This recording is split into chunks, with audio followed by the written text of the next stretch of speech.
सो देखो, मैं आपको अपना व्यू बताता हूँ कि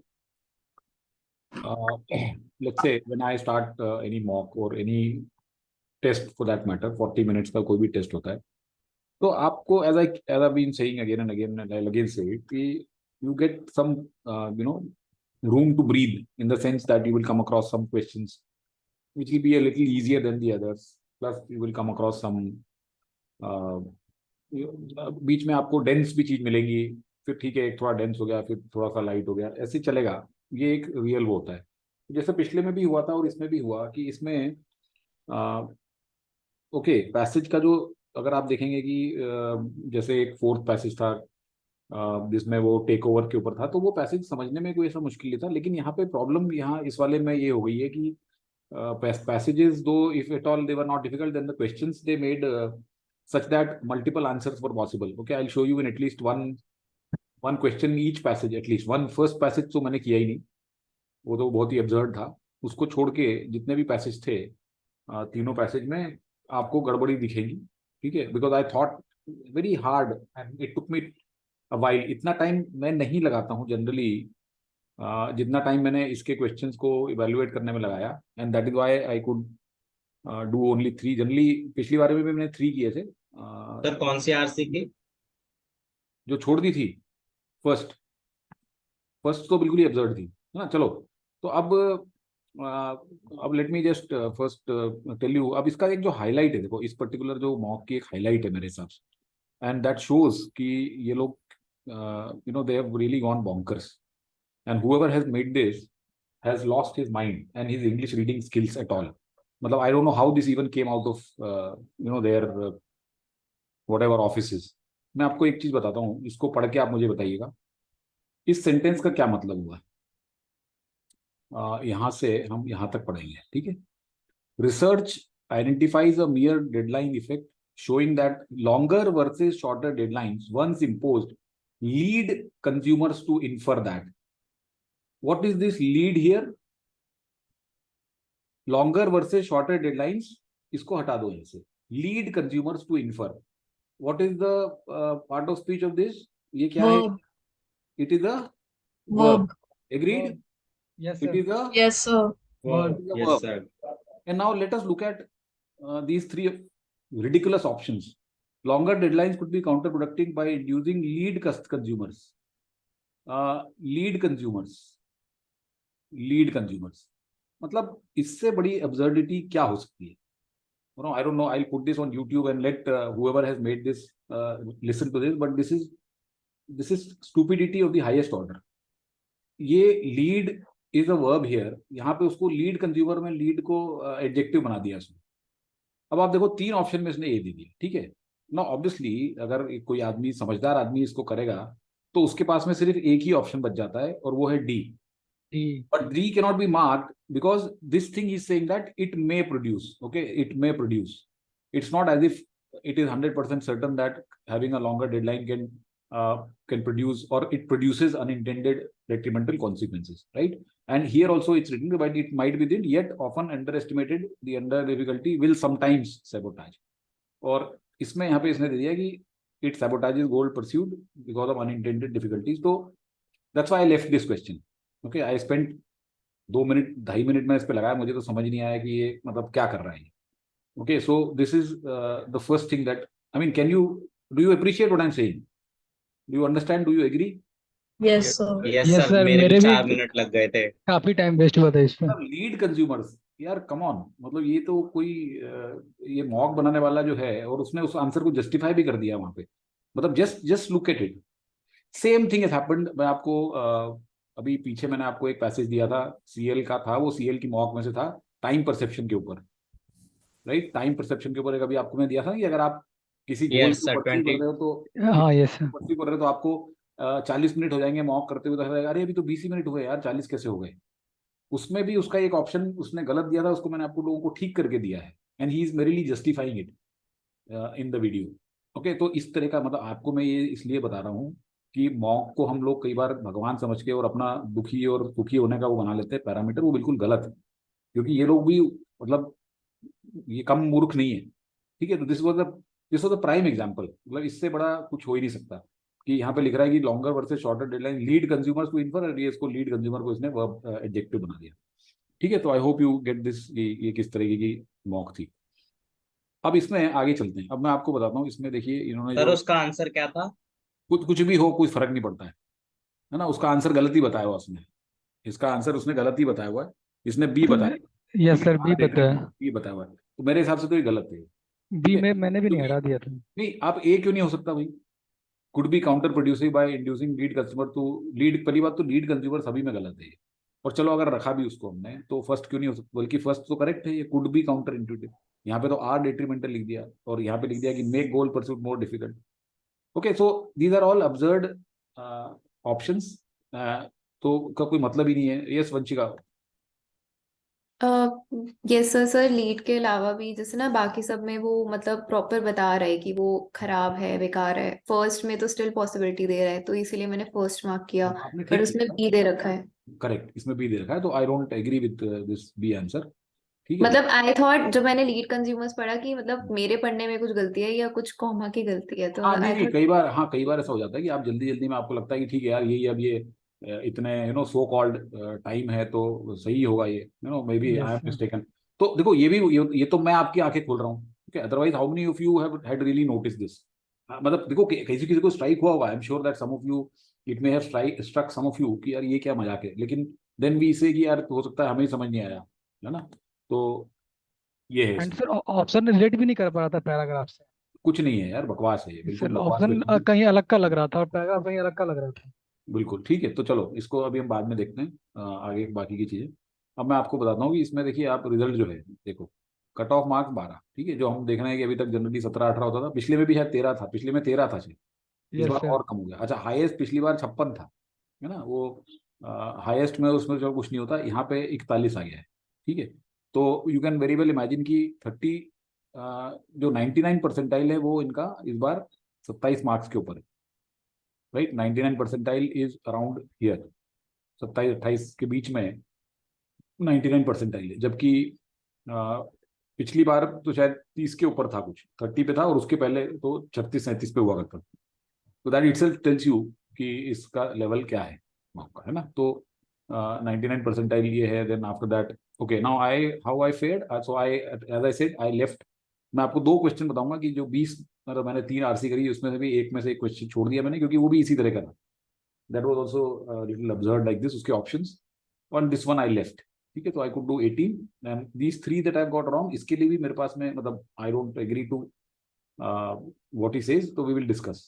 ठीक है, so this is where what I could do now, this is what then the continuity ये चल रही है। ठीक है, तो आप देखेंगे कि 95 परसेंटाइल यहाँ पे आपका 18%, 18 नंबर पे 95 परसेंटाइल आ गया, राइट।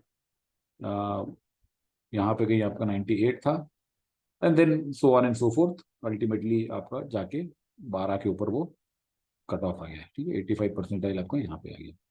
तो कईयों का इसमें खराब हुआ था, I am sure lot of you would have felt very bad, but it's okay, चलता है। तो that's where we are. Okay, now we'll get to the discussion. तो इसमें अभी कोई एनी पॉइंट और any doubt you have in this evaluation? Okay, अब हम चलते हैं वीए के ऊपर, क्योंकि आरसी बाद में डिस्कस करेंगे। तो वीए में first question itself I told you that this is ridiculous. Okay, let's go to the second question. Now I tell you what he has done. Okay, what he has done again.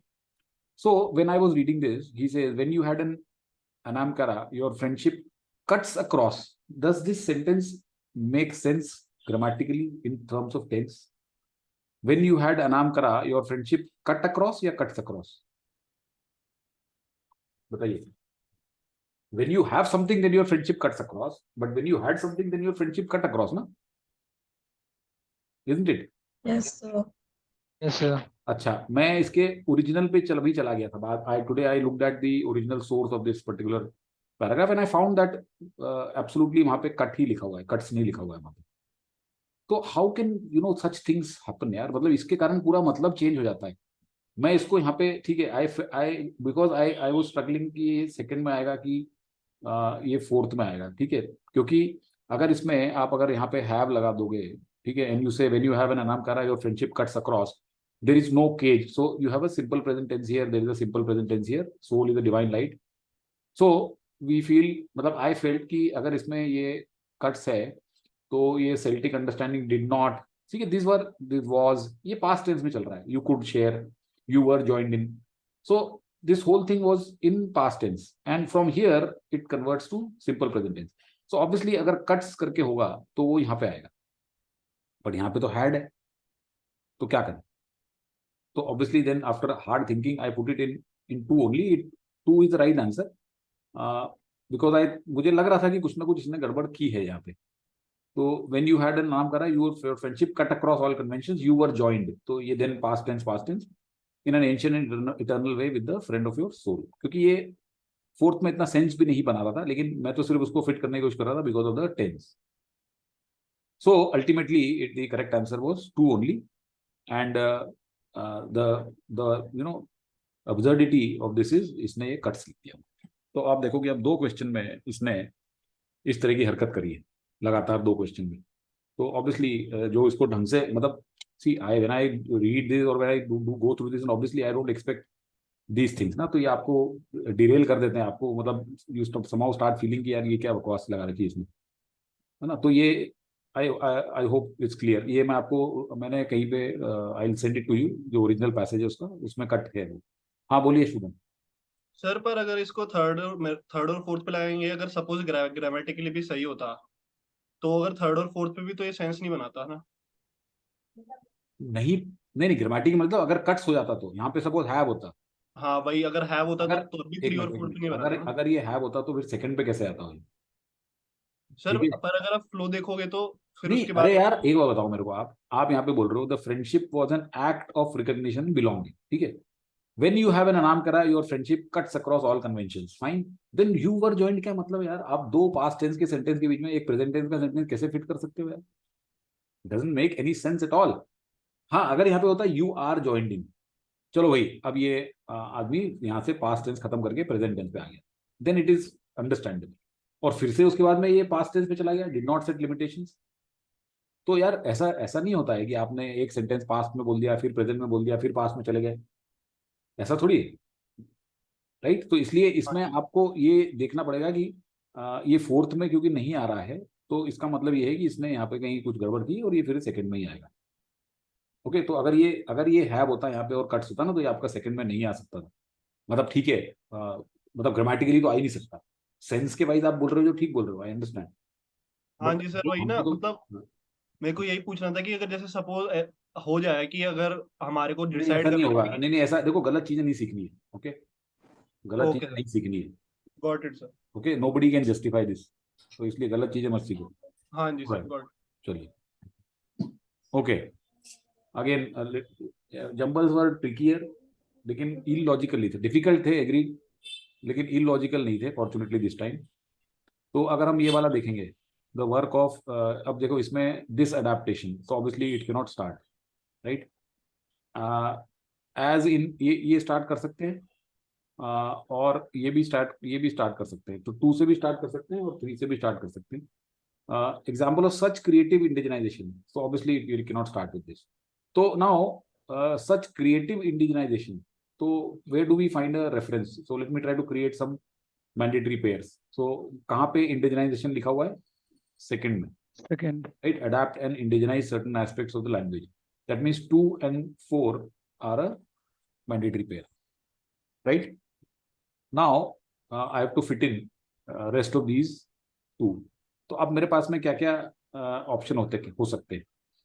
क्या मैं 2 से start कर सकता हूँ? Okay, in attempting to, अच्छा, फिर उसके बाद दिस अडेप्टेशन. ओके, एक और है, this adaptation of language to accommodate the African cultural experience combined with the unconscious structural adjustments attendant on language contact and foreign language learning accounts for the development of English that is distinctively African. Sir मैंने तो ये second से connect किया था, this adaptation को. Necessary adaptation of the language, और फिर ऊपर this necessary to- adaptation of the language. Okay, तो अगर हम उसको सेकंड से कनेक्ट करते हैं, ठीक है, फिर कहाँ जाते हैं हम? अगर आपने इसको सेकंड से कनेक्ट कर दिया तो फिर आपने इंडिजिनाइजेशन, इसको 4 को फिर किससे कनेक्ट करोगे आप? गड़बड़ हो जाएगी ना। सी इधर you can Yes, sir. Connect 4, मतलब आपको ये अडेप्ट या इंडिजिनाइज इसमें से एक उठाना है। तो आपने अगर ये उठा लिया तो फिर आप इसको कहाँ फिट करोगे? वेर एज नाउ अगर आपने इसको the work is example of such a creative indigenization, तो इंडिजिनाइजेशन को तो आप फिर भी अडेप्टेशन बोल सकते हो। Okay, you can call indigenization as an adaptation. तो one after this still make sense because this looks like a concluding statement to me. ये वाला जो स्टेटमेंट है, this adaptation to accommodate the African cultural experience combined with the unconscious structural adjustments account for the development of English that is distinctively African.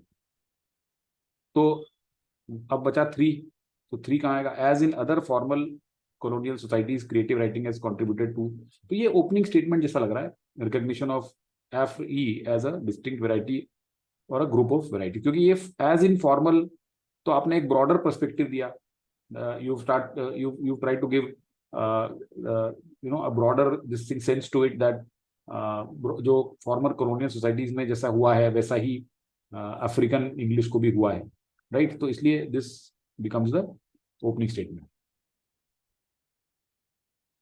So 3241 difficult, it was difficult, लेकिन थोड़ा इधर उधर करने से ये आएगा।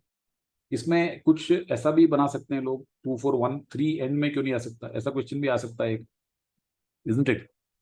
Yes, sir, I did 2413. Why can't one come in the end? तो देखो यहाँ पे ये 1 का जो सेंस है, तो this doesn't give you a sense of a closing और a concluding statement, because as in former other ये सडनली जो आ गया ना यहाँ पे, क्योंकि आपने 1 लिखा, 1 में आप प्योरली बात कर रहे हो account for English that is distinctively African, then from 1 if you go to 3 then you are again opening a different chapter. So इसलिए 1 एंड में, सॉरी 3 एंड में नहीं आएगा। Okay, so I hope it's clear. Difficult question था, no doubt it was difficult question, but 3241 is the order and that is the correct order. आगे चलते हैं, ठीक है? तो अगर देखो इस तरह के क्वेश्चन मैंने आपको बताया, अगर नहीं आ रहे हैं, ज़्यादा नहीं आ रहा है, 1-1.5 मिनट लगाना है इसके ऊपर और मार्क कर देना है, ठीक है? नेगेटिव है नहीं, don't spend 3 minutes on this and mark it wrong. That is the learning out of this. Okay. All right, another summary. This was fortunately not that bad, was it? इसमें नहीं एक सर, कि- but sir थोड़ा confusing सा था ये, मगर एक जगह पे हाँ सर, क्यों सर, जैसे सर इसमें ए और सी में मेरे को पर्सनली बहुत कंफ्यूजन हुआ था कि किसमें जाऊं, क्योंकि सर इसमें क्रिटिसाइज तो कहीं किया नहीं था कि उसकी चीज को क्रिटिकल सॉरी एक्लेम। अरे रुको सॉरी माय मिस्टेक। ये कौन सा क्वेश्चन देख रहा हूँ मैं? ओ सॉरी मैं इसको दूसरा समझ गया, मैं इसको ये वाला समझ गया, माय मिस्टेक। ये तो बहुत बड़ी गड़बड़ है इसमें, तो यस सर, बहुत गड़बड़ है ये तो इसमें। बहुत बड़ी मल्टीपल गड़बड़ है, आंसर। सॉरी इसमें तो बहुत बड़ी गड़बड़ है भाई। यस सर, इसमें बहुत बड़ी गड़बड़ क्या है मैं बताता हूँ आपको। इसमें आंसर बता रखा है डी, है सर ना? डी कैसे हो सकता है? अब उसमें कुछ है ही नहीं। उसमें कुछ नहीं है। आप ये बताओ यस मुझे सर, कि भाई उसमें कुछ सर क्रिटिसाइज कहाँ किया उसको? ये नहीं एक मिनट नहीं देखो, ये तो ठीक है, चलो कि he was criticized for the same quality that made him popular is fine, but who the hell is Euripides first of all, yes sir, वही and तो what मैं kind सोच of रहा था। and what qualities did he have that were criticized earlier and now they are making him popular?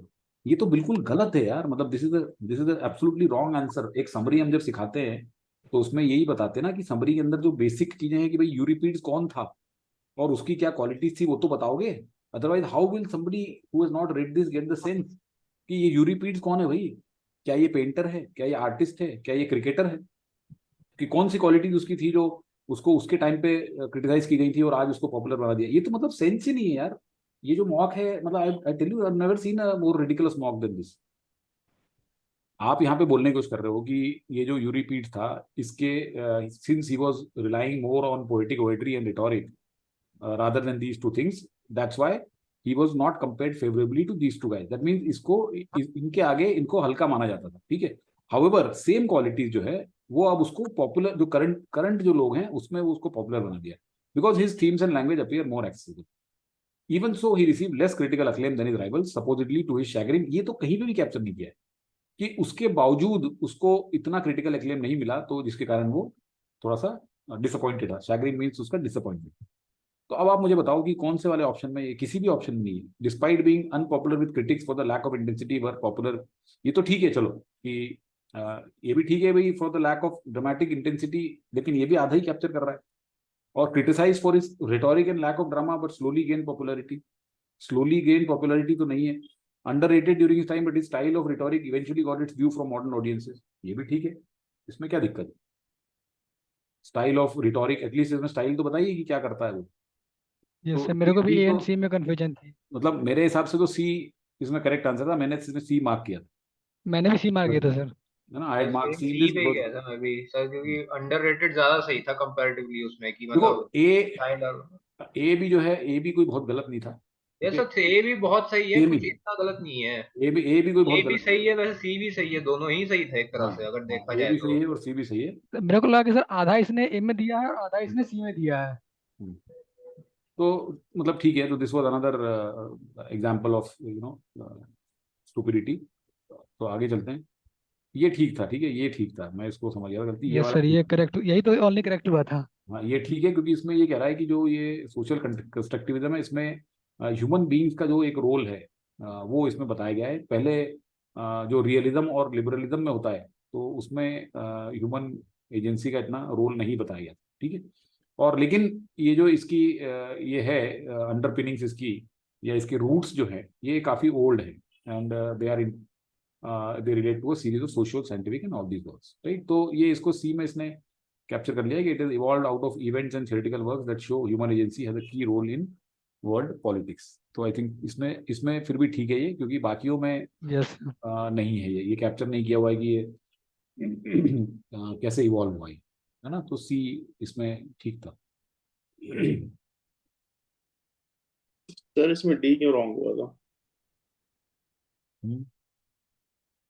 देखो एक एक चीज होती है कि सेंस, ठीक है, sense. Now realism and liberalism do not give agency the credit for its role in world politics, human agency the credit for its role in world politics, but social constructivism does. Now यहाँ पे किस तरीके से लिखा हुआ है, this indicated that human agency had much greater role than implied by realism and liberalism. तो realism और लिबरलिज्म जो है डू नॉट गिव क्रेडिट, मतलब कि ये रियलिज्म और लिबरलिज्म क्या इंसान है, पहली बात तो they do not give human agency the credit for its role in world politics. तो ये सेंटेंस ही गलत तरीके से उसमें कंस्ट्रक्ट किया हुआ।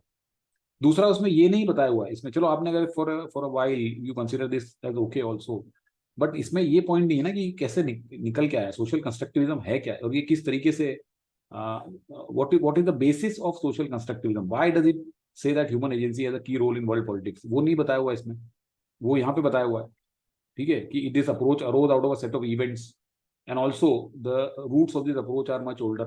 तो ये कहाँ से आई सोशल कंस्ट्रक्टिविज्म, वो नहीं बताया इसमें, वो आपको सी में बताया हुआ, ओके सर। राइट।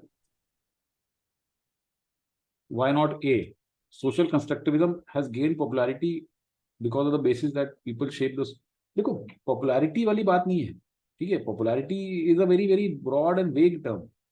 यहाँ पे बोल रहा है कि उसका एक स्पेसिफिक काम है सोशल कंस्ट्रक्टिविज्म का, वो ये कहना चाहता है कि इंसान का, ह्यूमन एजेंसी का एक मच ग्रेटर रोल है वर्ल्ड पॉलिटिक्स में, जैसा कि जो कि दूसरे जो थियोरीज हैं वो बताती है उससे। तो वो कहाँ बताया इसने, ये तो बिल्कुल इसने कॉज एंड इफेक्ट बता दिया कि इसकी पॉपुलैरिटी इसलिए है क्योंकि पीपल शेप द सोसाइटी। तो ये तो कहीं से कहीं तक रिलेट नहीं हो रहा है इससे, this is quite I mean, this doesn't capture at all what he is trying to suggest here। वो ये कह रहा है कि देखो आप समझो बात, ये क्या कह रहा है कि सोशल कंस्ट्रक्टिविज्म नाम की थ्योरी आई है वर्ल्ड पॉलिटिक्स में, वो ये कहती है कि इंसानों का रोल वर्ल्ड पॉलिटिक्स में कहीं ज्यादा है जितना कि ये दूसरी थ्योरियां बताती है ना। सोशल कंस्ट्रक्टिविज्म कहता है कि इंसान का रोल कहीं ज्यादा है compare to what these theories tell. और लेकिन ये कहाँ से आया, अब ये कंस्ट्रक्टिविज्म ये आया set of events in world politics से आया, प्लस काफी पुरानी इसके रूट्स हैं सीरीज ऑफ सोशल साइंटिफिक। तो ऐसा सेंस आपको इसमें कहाँ मिल रहा है, ठीक है। Alright, yes Vanshika. सर इस लास्ट वाले में this indicated that human agency की जो नेक्स्ट लाइन है उसमें वहाँ पे बट द थ्योरेटिकल अंडरपिनिंग्स क्यों लिखा है, लेकिन इसमें कंट्रास्टिंग कौन सा आइडिया है, मेरे को समझ नहीं आया।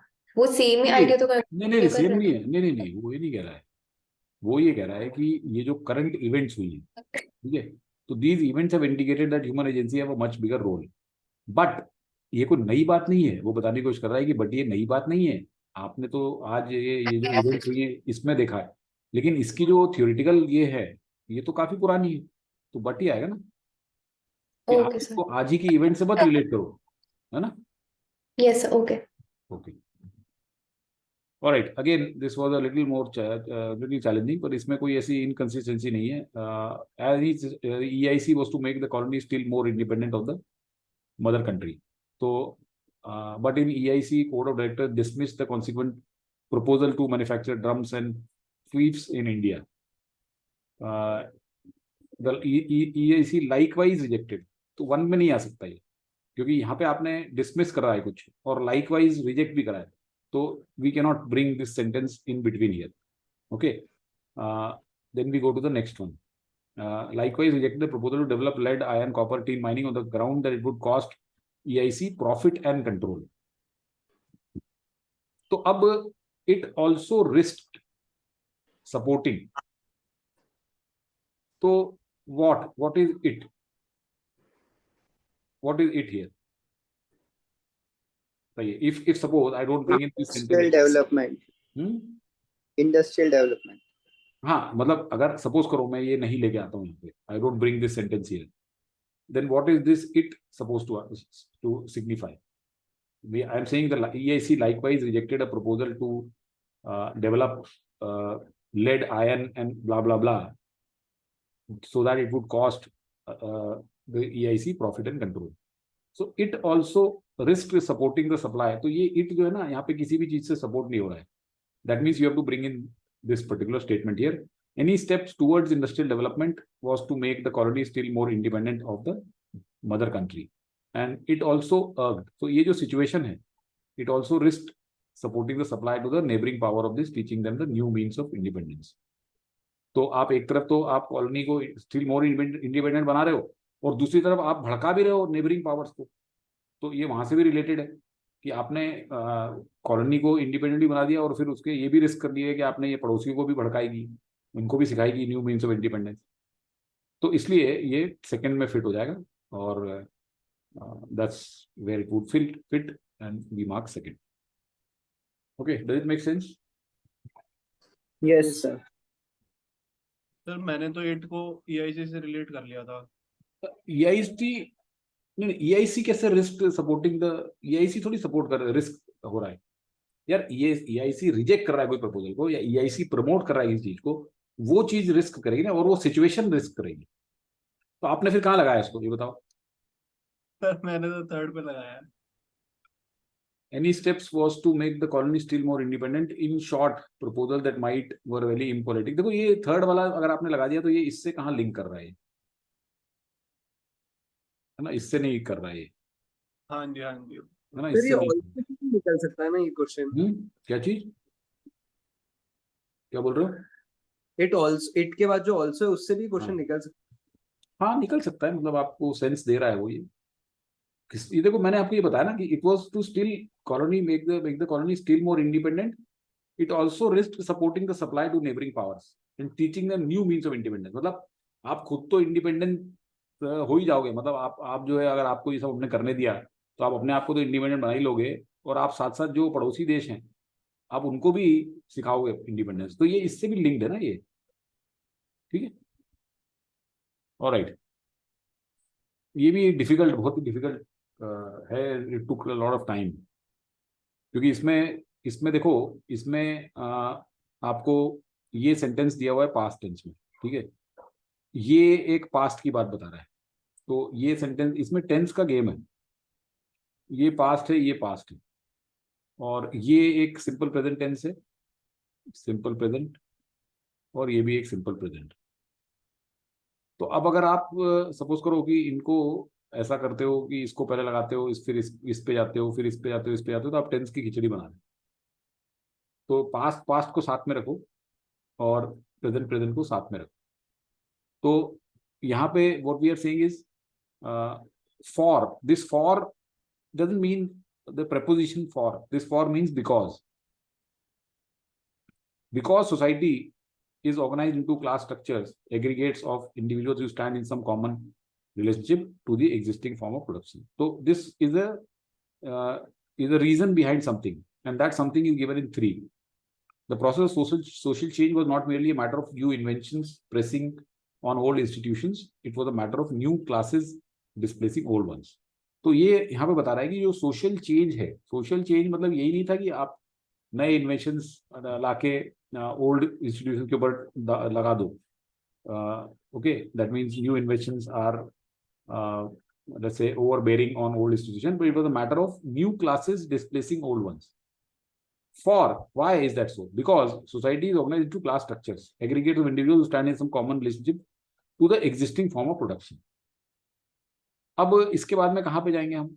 Can we come to an economic change threatens all that, and economic change threatens all that. That means ये जो सोसाइटी है जो कि ऑर्गेनाइज्ड है क्लास स्ट्रक्चर्स में और एक रिलेशनशिप इनकी है to the existing form of production, तो इकोनॉमिक चेंज अगर हो गया तो that will threaten all of that. So this ties in with this. As the organisational technical forces of production change, अब चेंज हो रहा है. As factories destroy this, for example the social relations of production change. तो इसको आप ऐसे देख सकते हो कि 3-4 के बाद 1-2 का भी कोई सेंस नहीं है, क्योंकि economic change threatens all that. इसमें ऐसा कुछ नहीं है जिसको वो थ्रेटन करेगा, इसमें तो ऑलरेडी चेंज हो चुका है. सो 3-4-2-1 becomes the correct order. Yes, Shatakshi. तो एक बार 4 और 2 का लिंक रिपीट कर दो. देखो वो ये कहने की कोशिश कर रहा है कि जो सोसाइटी है ये क्लास स्ट्रक्चर से बनी हुई है, aggregates of individuals who stand in some common relationship to the existing forms of production. तो जो इंडिविजुअल्स हैं वो एक सर्टन क्लास के एक सर्टन फॉर्म्स ऑफ प्रोडक्शन के रिलेशनशिप में उनकी रिलेशनशिप. ओके, जैसे let's say people are workers in a factory, तो एग्जिस्टिंग फॉर्म्स ऑफ प्रोडक्शन के साथ में उनकी एक रिलेशनशिप है. That means all workers share the same relationship. तो वर्कर एक क्लास हो गई, ठीक है. उसी तरह से लेट्स से जो ओनर्स या मतलब जो ये होते हैं, सपोज ओनर्स हैं, ठीक है, या फिर कोई और इंडस्ट्री है, कोई फार्मर्स हैं, कोई एग्रीकल्चर, कोई दूसरी इंडस्ट्री, तो वो सब जो भी होते हैं, जो इंडिविजुअल्स होते हैं, वो उन्हीं एक कॉमन रिलेशनशिप में होते हैं to the existing form of production. और अगर इकोनॉमिक चेंज होता है तो that threatens all. Economic change means अगर किसी के पास ज्यादा पैसा आ गया, किसी के पास कम आ गया, तो इकोनॉमिक चेंज हो गया, या फिर सोसाइटी में इकोनॉमिक चेंज आ गया. तो as organizational technical forces of production change, factories destroy, suppose factories आ गई, हैंडीक्राफ्ट इंडस्ट्री डिस्ट्रॉय हो गई, तो सोशल रिलेशन ऑल्सो चेंज. अब ये देखो, इसमें बहुत ज्यादा समझने की कोशिश मत करना, ठीक है, क्योंकि ये 4 सेंटेंसेस से कुछ बहुत ज्यादा समझ में आएगा नहीं. ओके, आपको जो मैंने बताया कि the way I did it was segregating it into tenses, and I realized that this 2 doesn't make any sense after 1, and so I put it here. तो इतना ही इससे समझ में आएगा और उतना ही हमें समझना भी है. ये सागर है. फिर जैसे मैंने ये 2-1 का पेयर तो ऐसे बनाया था कि 1 उसको डिफाइन कर रहा है कि कैसे मतलब थ्रेटन करता है, उस टाइप से डिफाइन कर रहा है, तो मैंने इसलिए 2-1 का पेयर बना दिया था. मैंने भी ये ऑर्डर मार्क किया था, बट मेरे को सर यही नहीं समझ आ रहा था कि मतलब 3-4 और 2-1 मेरे पेयर बन गए थे क्योंकि मेरे को वो सिमिलर लग रहा था जो उसके रिलेटेड बात कर रहा था. बट 3-4-2-1 अब मेरे पास ऑप्शन, तो मैंने ये 2-1 और 3-4 बना तो फिर 2-1 से तो स्टार्ट हो ही नहीं सकता ना. यस सर, वही तो स्टार्ट नहीं हो सकता. ये सर उसी लॉजिक से मैंने ये किया था. तो सर वैसे करना ठीक है मतलब, क्योंकि हाँ ठीक है. बहुत कंफ्यूजन था. अरे भाई ये बहुत मतलब ये बहुत डिफिकल्ट क्वेश्चन है, बहुत डिफिकल्ट क्वेश्चन, ठीक है. इसको मतलब आप इसमें घूम जाओगे कोई भी, और कुछ समझ नहीं आएगा ये बोलना क्या चाह रहा है. तो even after reading this many times, बाद में अभी जैसे मैंने तो वो बहुत क्लियरली मुझे भी समझ नहीं आ रहा है, क्योंकि ये 4 सेंटेंसेस से आप क्या निकालोगे यार मतलब. तो आपको इसमें मैकेनिक्स में घुसना है फिर कि यार ये पास्ट है, ये पास्ट है, ये प्रेजेंट है, ये प्रेजेंट है, तो पास्ट पास्ट कनेक्ट किया, और ये वाला कैन नॉट 1-2 नहीं हो सकता, 2-1 फिनिश, मूव ऑन.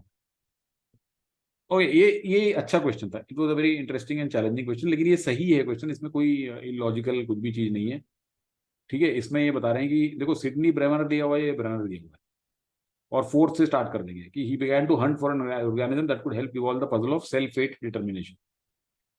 ठीक है, to understand how genes instruct the fates of cells, he needed an organism so small and simple that each cell arising from the embryo could be counted and followed in time and space. तो अब देखो, अब ये sentence क्या 4 के बाद में 1 आएगा या 4 के बाद में 2 आएगा? Minuscule as it was, even the fly was much too big for Brenner. He needed an organism so small. So obviously 2 has to come before 1, because 2 says कि fly जो, मतलब अगर हम सोचे कि यार fly छोटी चीज है, fly लेते भाई, इससे कर ले तू, लेकिन वो कहता है यार fly भी उसके लिए बहुत बड़ी थी, उसको तो इतना छोटा वो चाहिए था, क्योंकि each cell could be counted and followed in time and space. That means he wanted an organism जिसके अंदर 1 या 2, 3, 4 सेल हों, और वो उस सेल को फॉलो कर सके टाइम और स्पेस में, तभी वो निकाल पाएगा कि एक सेल से कैसे उसका फेट लिंक, उसका जीन से कैसे उसका फेट ऑफ सेल्स लिंक्ड होता है. For a comparison, as a point of comparison, humans have 37 trillion cells. That means, just imagine कि यहाँ पे हम सोच रहे हैं कि यार उसको ऐसा छोटा सा मिले जहाँ पे 1 या 2 सेल मिले के उसको काउंट कर सके, and human beings have 37 trillion cells, right? So 4, 2, 1, 3 becomes the order here. This was still a little better, not much better, लेकिन little better.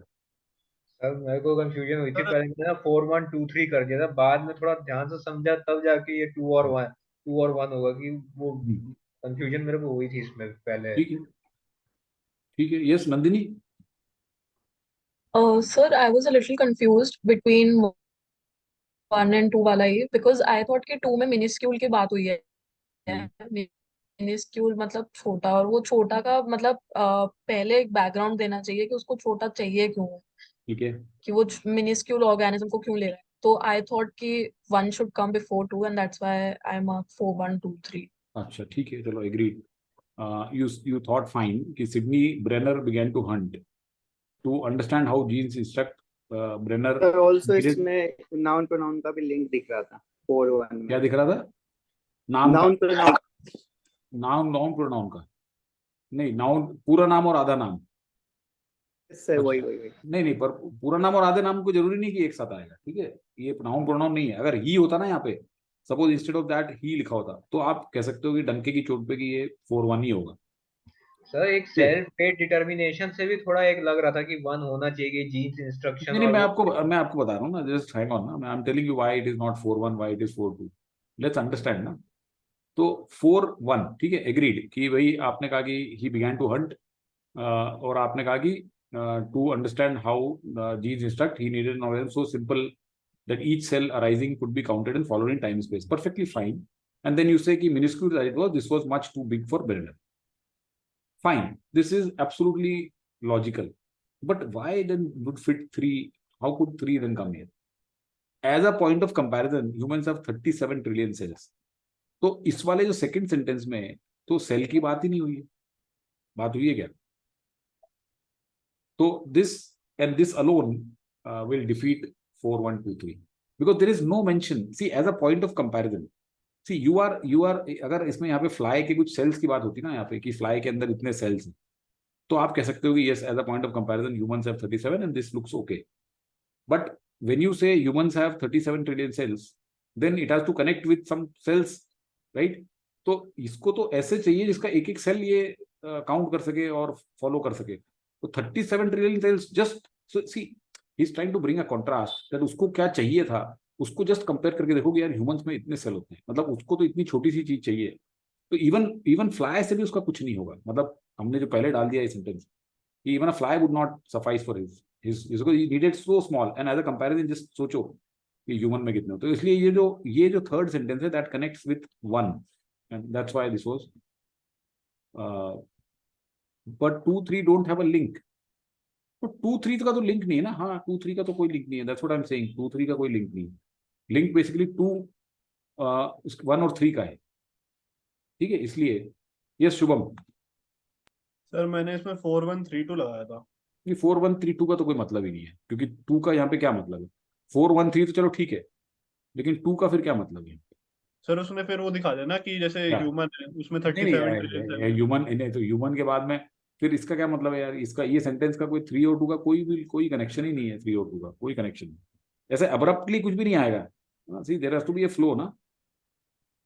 सर मैंने ना 4 2 1 3 भी बनाया था, पर मेरे को ये ना, जैसे अगर मैं 1 को अगर मैं 2 के बाद लगा रहा हूँ ना, तो जो फेट वाली बात है वो मेरे लिए डिस्टर्ब हो रही थी, क्योंकि 4 में फेट की बात चल रही है, 1 में भी फेट की बात हो रही है, बीच में हमने 2 घुसा दिया.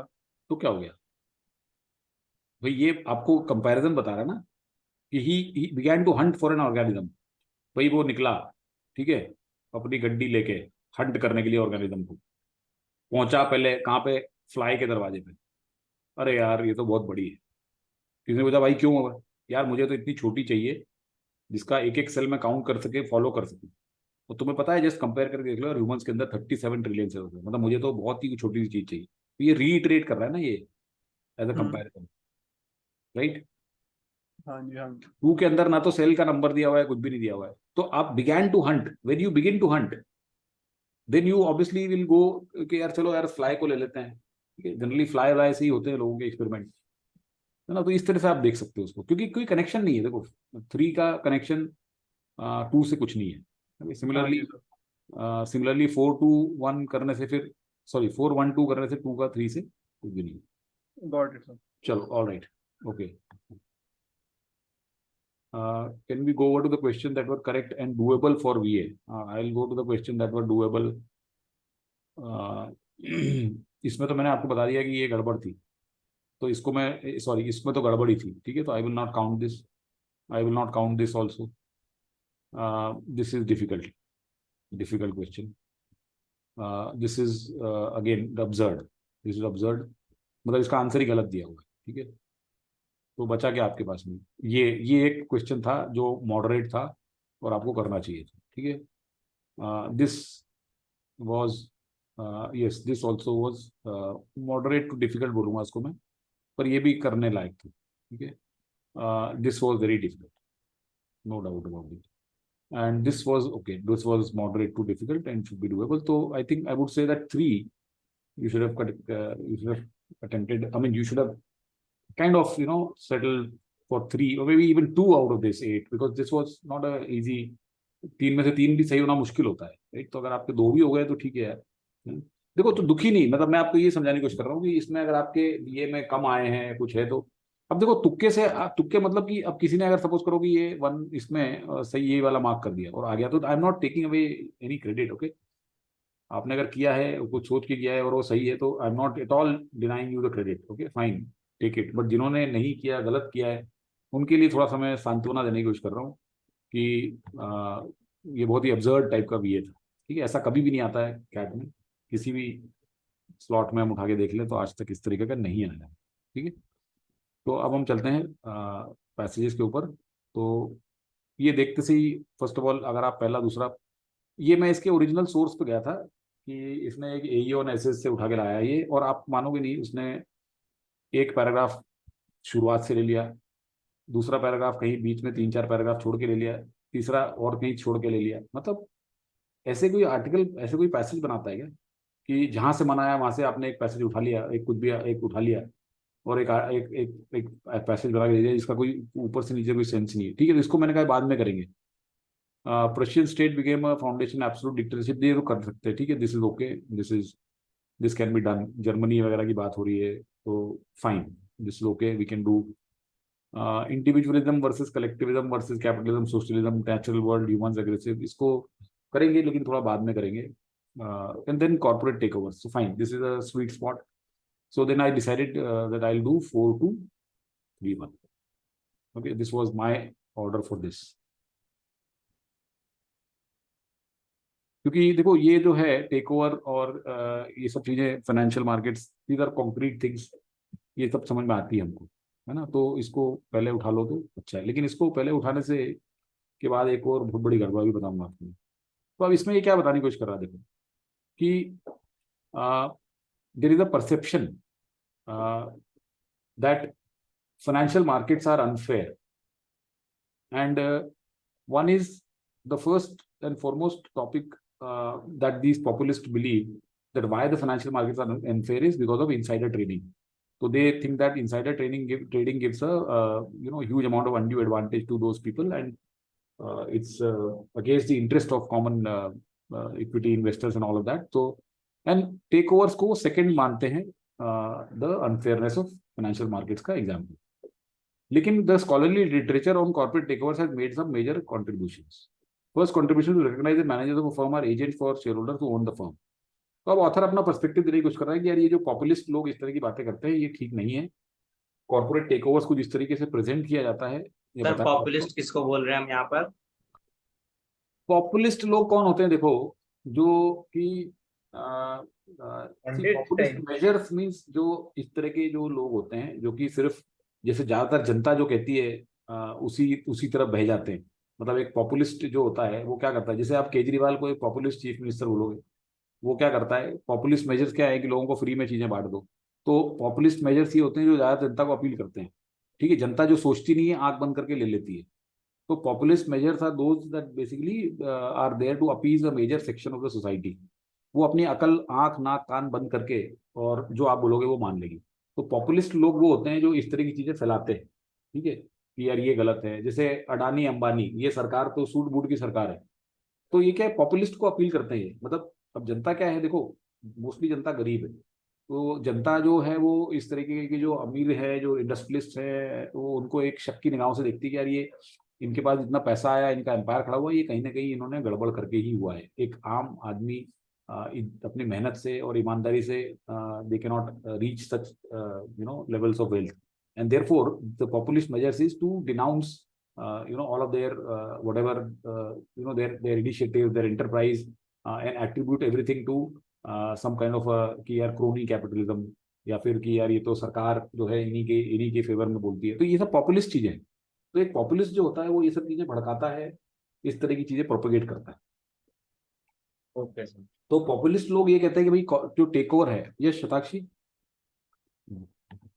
सर मुझे मतलब फर्स्ट लाइन का ही मीनिंग रिपीट करना था, क्योंकि सर क्लोज सेकंड जो है वो समझ नहीं आया मुझे नहीं इसमें। नहीं, मतलब ये है कि पॉपुलिस्ट लोग कहते हैं कि financial markets are unfair. Okay, लोग कहते हैं ना कि यार ये स्टॉक मार्केट तो एक गैम्बलिंग डेन है। ऐसा आपने भी सुना होगा। बहुत सारे लोग ये बातें फैलाते हैं कि यार कुछ शेयर मार्केट जो है इसमें तो आपका पैसा छीन के और दूसरा आदमी ले जाएगा, ये तो एक गैम्बलिंग की जगह है। ऐसी चीजें फैलाते हैं ना। तो yes. Unfairness, financial market unfair.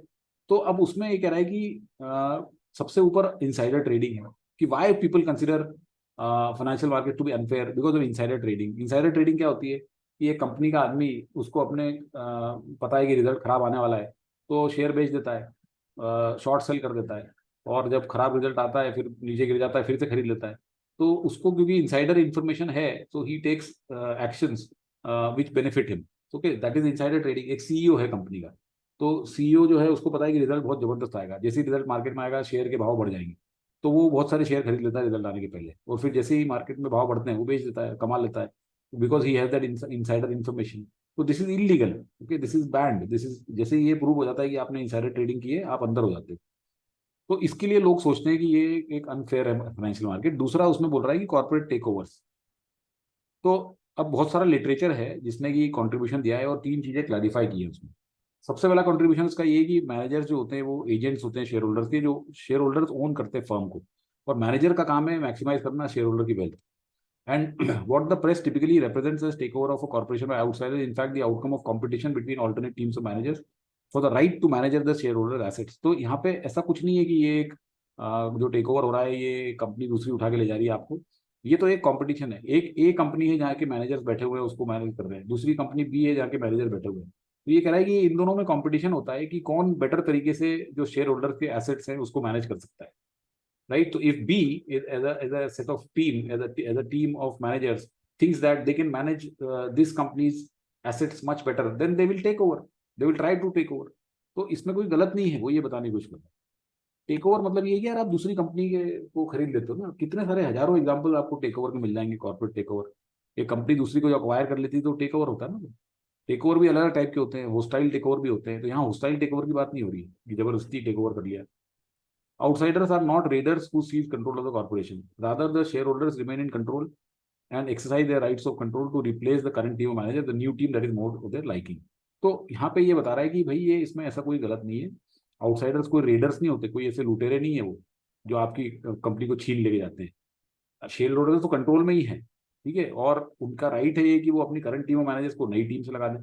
मतलब इसके हिसाब से जो टेक ओवर हो रहा है, सपोज करो एक कोई कंपनी है ए, ठीक है, सपोज करो कि जैसे अभी पीछे कभी आपने सुना हो प्रॉक्टर एंड गैम्बल ने जिलेट को अक्वायर कर लिया, ठीक है। ऐसे बहुत सारे एक्विजिशन होते रहते हैं दिन दिन रात, हमारे यहाँ पे भी होते रहते हैं। तो समझ ये प्रॉक्टर एंड गैम्बल है और ये जिलेट है। तो इसने जब इसको अक्वायर कर लिया तो ये कह रहा है कि ऐसा नहीं है कि इसने आके इसको लूट लिया, यहाँ पे इसके जो शेयर होल्डर्स है दे रिमेन इन कंट्रोल, और इन्होंने अपनी ये जो टीम है इसको रिप्लेस कर दिया इस टीम से, क्योंकि ये इसको बेटर तरीके से चला सकती है। तो basically it works like this. Now, a populist might argue that outsiders are able to force the current management out of office only by purchasing enough shares so that outsiders can acquire majority of seats on the firm's board of directors. But the outsiders can acquire shares only by offering prices that are high enough. तो यार बोल रहा है कि populist लोग ये कहते हैं कि यार इन्होंने जबरदस्ती इनको इनके शेयर खरीद के और इनको निकाल दिया यहाँ से।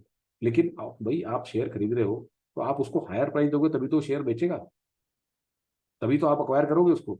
अगर आप उसको हायर प्राइस नहीं दोगे, वो शेयर नहीं बेचेगा आपको, तो फिर आप कहाँ से एक्वायर करोगे? तो आपने भी तो उसको बेनिफिट दिया है। Current shareholders who sell their share do so voluntary. The term takeover does not seem compatible with the voluntary sale. तो आपने अगर अपनी मर्जी से बेचा है तो वो कोई इसको टेक ओवर नहीं कह सकते। तो यहाँ पे ये बताने की कोशिश कर रहा है कि पॉपुलिस्ट ऐसा बताता है लोगों को कि जबरदस्ती एक्वायर कर लिए इन्होंने शेयर, जबकि ऐसा कुछ नहीं है, उन्होंने अपनी मर्जी से बेचे हैं क्योंकि उन्हें हायर प्राइस मिल रही है। ओके, सेकेंड कंट्रीब्यूशन इज कि why investors might want to replace the current team of manager with a new team. One reason is mitigate a problem of agency. Suppose sometimes the group of investors believe that a different team of managers can operate the firm more profitably. The price that the outsiders will offer to the shareholders to induce to sell them shares reflects their increase in profit that the outsiders believe the new managers can produce. Suppose करो कि ये B company है और ये ए company है। B company इसको acquire करने की कोशिश कर रही है।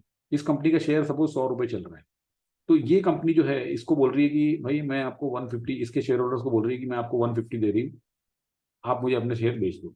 तो ये जो 50 रुपीज का प्रीमियम है, ये बोल रहा है कि ये एक्सपेक्टेशन है इनकी कि हम इस कंपनी को चला के ज्यादा प्रॉफिट अर्न कर सकते हैं, and that is why we are giving you an premium on your existing price. तो दैट मीन्स कि ये जो शेयर होल्डर को आप अपना इंड्यूस कर रहे हो एक्स्ट्रा प्राइस में बेचने को, this will be the increase in profit that will accrue. तो आप तो उनके बेनिफिट की बात कर रहे हो। सो बेसिकली क्या कर रहा है, ये एक एक पॉइंट लेके जो पॉपुलिस्ट फैलाते हैं टेक ओवर के अगेंस्ट, उसको उड़ा रहा है। तो ही सेइंग दैट इन्होंने जो आपको एक्स्ट्रा प्राइस दी है, ये आपका रिफ्लेक्ट करता है इंक्रीज इन प्रॉफिट होने वाला है जो आपको, राइट। थर्ड मेजर एरिया जो ये है कि empirical determination of which party gain and which party lose, कि भाई ये जो टेक ओवर हुआ इसमें कौन सी पार्टी को गेन हुआ, कौन सी पार्टी लूज हुआ, ये हम इंपेरिकली डिटर्मिन कर सकते हैं। That means we can do it with data. Using event studies, they have established that shareholder corporations are taken over, that are taken over invariably gain wealth. मतलब अगर कोई कंपनी अक्वायर हुई है तो उसके शेयर होल्डर्स को definitely gain हुई है वेल्थ, ये इन्होंने शो कर दिया है। This fact invalidates the populist argument that shareholders in firm are harmed by the activities of readers. जबकि पॉपुलिस्ट तो ऐसा फैलाते हैं कि जो शेयर होल्डर्स किसी फर्म के जो अक्वायर हो गई है वो तो उनका नुकसान हो गया कि यार इन्होंने लूट लिया इसको। वो कह रहा है ऐसा कुछ नहीं है। To the contrary, by replacing the firm's current manager with new managers, the raiders make the firm more profitable. तो वो तो बल्कि प्रॉफिटेबल बनाए थे ज्यादा कंपनी को, which delivers an increase in wealth to the firm's current shareholders by increasing market value of the shares. These event studies support the efficient markets hypothesis by showing that the firm's share price began to increase at the first sign the group of investors attempted to take over the firm. तो बोलता है ये कैसे पता हमें, क्योंकि जैसे ही एक मार्केट में खबर आती है कि एक बी कंपनी ए को अक्वायर करने वाली होती है, ए के शेयर बढ़ने लगते हैं। Okay, so that is the first sign. Moreover, these prices fluctuate to reflect information about the probability that the new investor will succeed. अब जैसे आपने बीच में I don't know if you followed Elon Musk's takeover of Twitter, आज से 1-1.5 साल पहले जब पहली बार इलॉन मस्क ने ट्विटर को, जैसे ही खबर आई थी मार्केट में, उसका शेयर उस दिन एस्ट्रोनॉमिकली बढ़ गया। हाँ जी सर, यस सर, हुआ था, है ना। अब देखो क्या होता है, अब सर बहुत बड़ा था उस टाइम पे, बहुत बड़ा था, ठीक है, $45 हो गया था। नाउ अब ये प्राइस फ्लक्चुएट भी होती है। सपोज करो कि आज इलॉन मस्क ने अनाउंस किया कि भाई मैं ट्विटर को टेक ओवर कर रहा हूँ, तो प्राइस बढ़ गई। कल को आ गया कि नहीं यार ये तो कुछ गड़बड़ है, इसमें तो बहुत सारे प्रॉब्लम है, तो वो कम भी हो जाएगी, क्योंकि these prices fluctuate to reflect information about the probability that the new investor will succeed in acquiring control. कि यार अगर प्रोबेबिलिटी कम हो गई तो फिर से कम हो जाएगा, वो फिर से कुछ खबर आ गई कि अरे नहीं यार वो तो उनकी डील जारी है, हो रही है, डील इज 45, फिर बढ़ जाएगी। फिर खबर आएगी करे नहीं यार डील फिर खतरे में, क्योंकि ये डील ऐसी ओवरराइट थोड़ी होती है, it takes a long time. उसको $45 बिलियन जुगाड़ करने पड़े इलॉन मस्क को, उसने टेस्ला में अपने शेयर बेच दिए, तब जाके उसके पास में इतना पैसा आया कि वो ट्विटर को खरीद सके, राइट। तो all this takes a while and all this during all this time the share price fluctuate कि ये सक्सेसफुल होगा कि नहीं होगा। तो loser in battles to replace a firm's current management of course are the current manager. सिर्फ loser कौन होता है, जो करंट मैनेजर्स होते हैं यहाँ के, सिर्फ वो ही लूजर होते हैं, क्योंकि obviously they will be replaced by the managers of this firm. They are the only losers. So what he's saying, contrary to what the populists show, corporate takeovers are not harmful to any company. In fact, they benefit the shareholders. That is the crux of this passage. Okay. So I hope this passage is clear. Who will be at the top? Shareholders? No, top. No. Top is a different issue. Shareholders are owners, and managers are the people who run the company. Now, the wealth, when it accumulates, that wealth belongs to the shareholders. तो what he suggesting is that अगर एक company जो कि acquire होने वाली है तो उसके मैनेजर्स तो रिप्लेस हो जाएंगे, ठीक है, but the benefit will be to the shareholders, because उनकी कंपनी की तो वैल्यू बढ़ गई. जो दूसरी कंपनी उनको जो शेयर प्राइस ऑफर कर रही है, पहले 100 रुपए चल रही है, 150 दे रही है, तो their value goes up. The only losers are the managers who are running the company, and perhaps they deserve to be, because they are not running the company as good as what somebody else could. हो सकता है B वाले आके इस company के profits को 2 गुना बढ़ा दे, 3 गुना बढ़ा दे, तभी तो टेक ओवर कर रहे हैं वो. कोई भी आदमी टेक ओवर करता है किसी कंपनी को जैसे टाइम पास करने के लिए थोड़ी करता है, right? Okay, so I hope the passage was clear. Let's look at the questions here now. Takeover always profitable. देखो यार, अभी ना हम अपने डिस्कशन को सिर्फ और सिर्फ इस तक लिमिट रखते हैं कि is takeover always profitable. अब इसके ऊपर मेरे भी व्यूज हैं. I mean we can talk about an number of takeover that have not been profitable, but we are keeping all of that out of this. We are looking at only whatever is given here. Okay, so don't let your mind wander and think of situations where takeovers have not been profitable or they have been unsuccessful. Let's not even get there. Sir वही sir चीज वही था ना, जैसे ये जो passage मैं सुबह जब पढ़ रहा था तो बस वही एक चीज था कि मगर जब करना है तो मतलब इसके अकॉर्डिंग ही चलना है, उससे बाहर हाँ कुछ नहीं करना भैया, है. ये तो मतलब बेसिक एक प्रिंसिपल है यार आरसी करने का. No outside information, no outside information. ठीक है, you have to consider this as the Bible. That's it. Okay, which of the following is incompatible with the author's remarks against the populist argument mentioned in the second paragraph of the passage? अब देखो, which of the following if true is incompatible with the author's remarks against the populist? अब देखो, इसमें बताता हूँ आपको मैं कि एक से ज्यादा आंसर क्यों सही है. ये आप देखो, पॉपुलिस्ट कहता है कि outsiders are able to force the current management only by purchasing enough shares so that outsiders can acquire, but the outsiders can acquire shares by offering price that are high enough.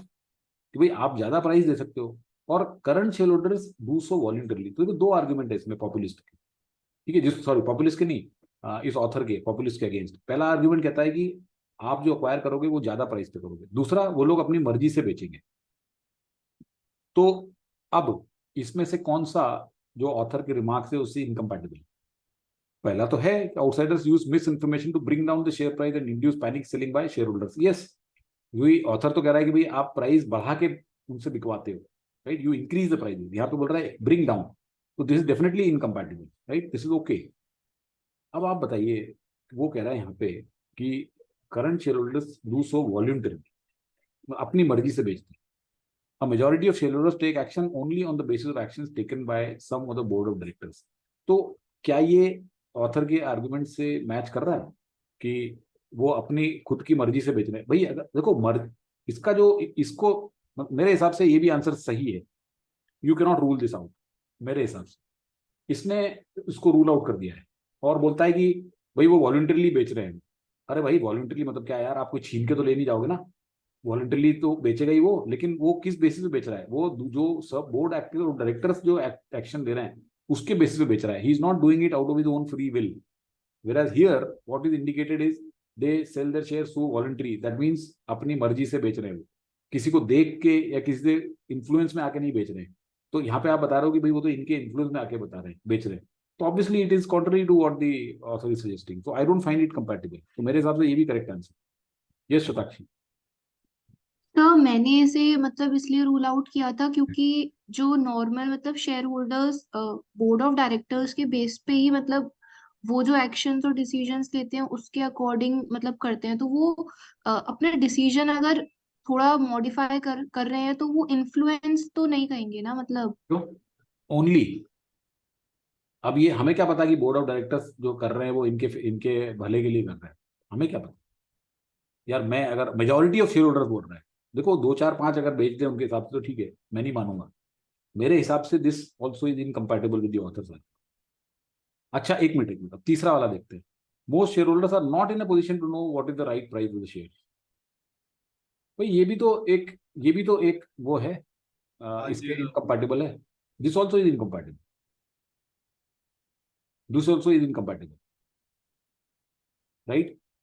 Outsiders do not have a companies best interest when they effect, चलो ये तो irrelevant हो गया, इसको हटा दो।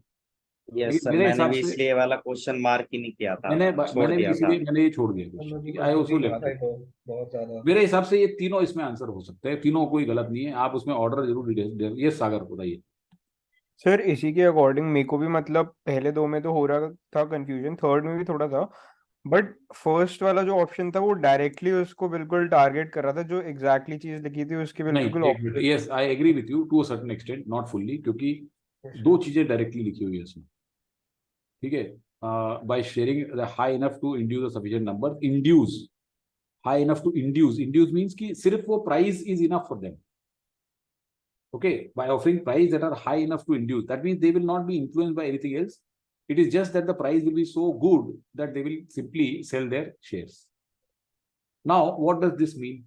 दूसरा, they do so voluntarily, दोनों पॉइंट लिखे हुए ना इसने, मैं ये कैसे कह सकता हूँ ये ज्यादा इंपॉर्टेंट है ये ज्यादा इंपॉर्टेंट, दोनों मेरे लिए इंपॉर्टेंट है।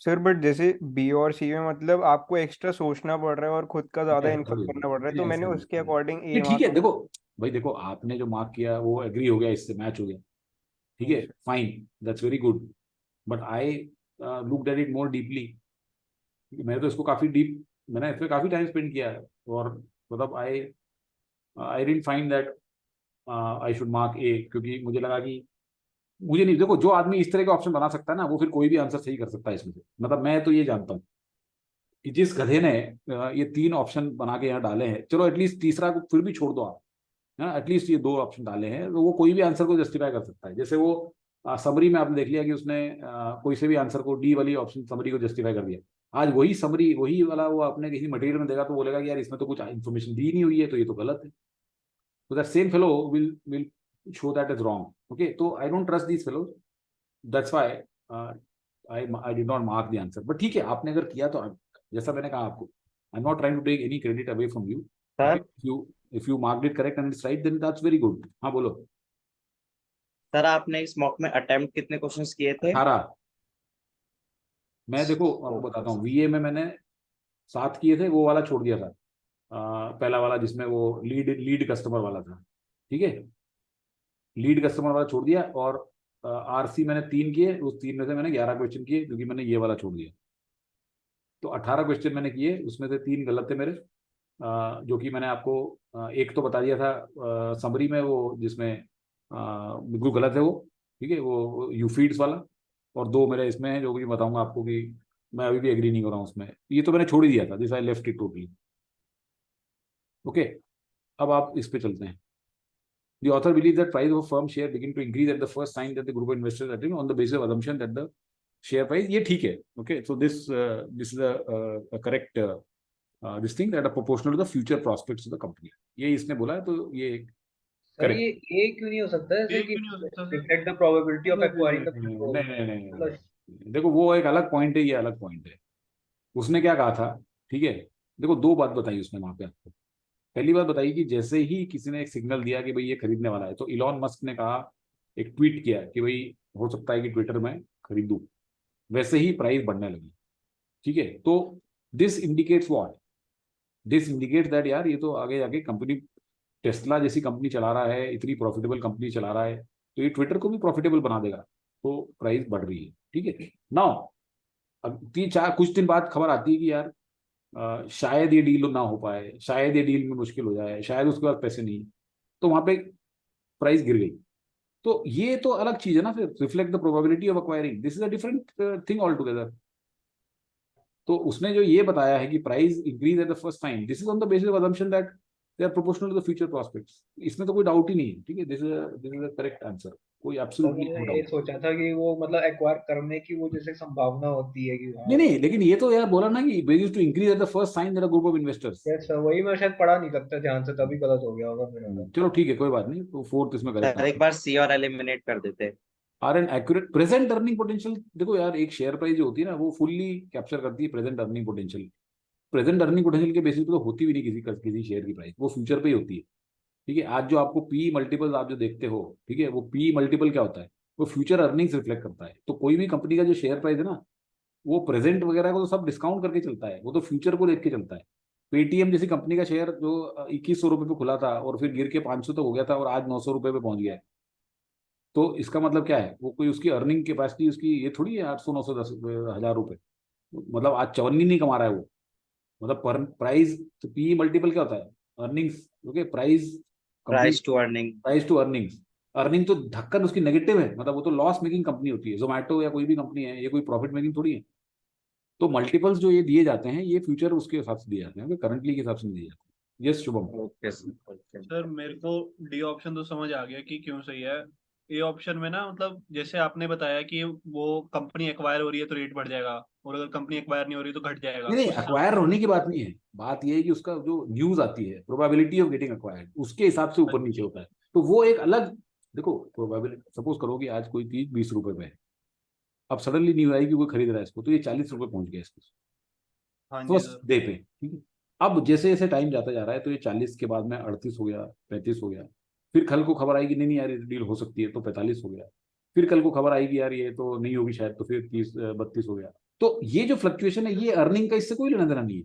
This purely depends upon the probability of the deal going through. Okay, Got it. तो ये ए में दिया हुआ है।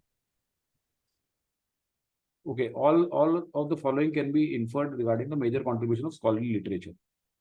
तो ये तो ठीक है, एक्सेप्ट बोल रहा है इसमें। तो share holders can replace the field, ये भी बताया रखा है, ठीक है इसने।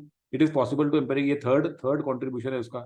कंपटीशन जनरेट्स वेल्थ, ये भी है उसका। तो ये A is a wrong and very clearly. Proxy, यार शेयर होल्डर्स प्रॉक्सी ओनर थोड़ी होते हैं, they are the actual owners यार।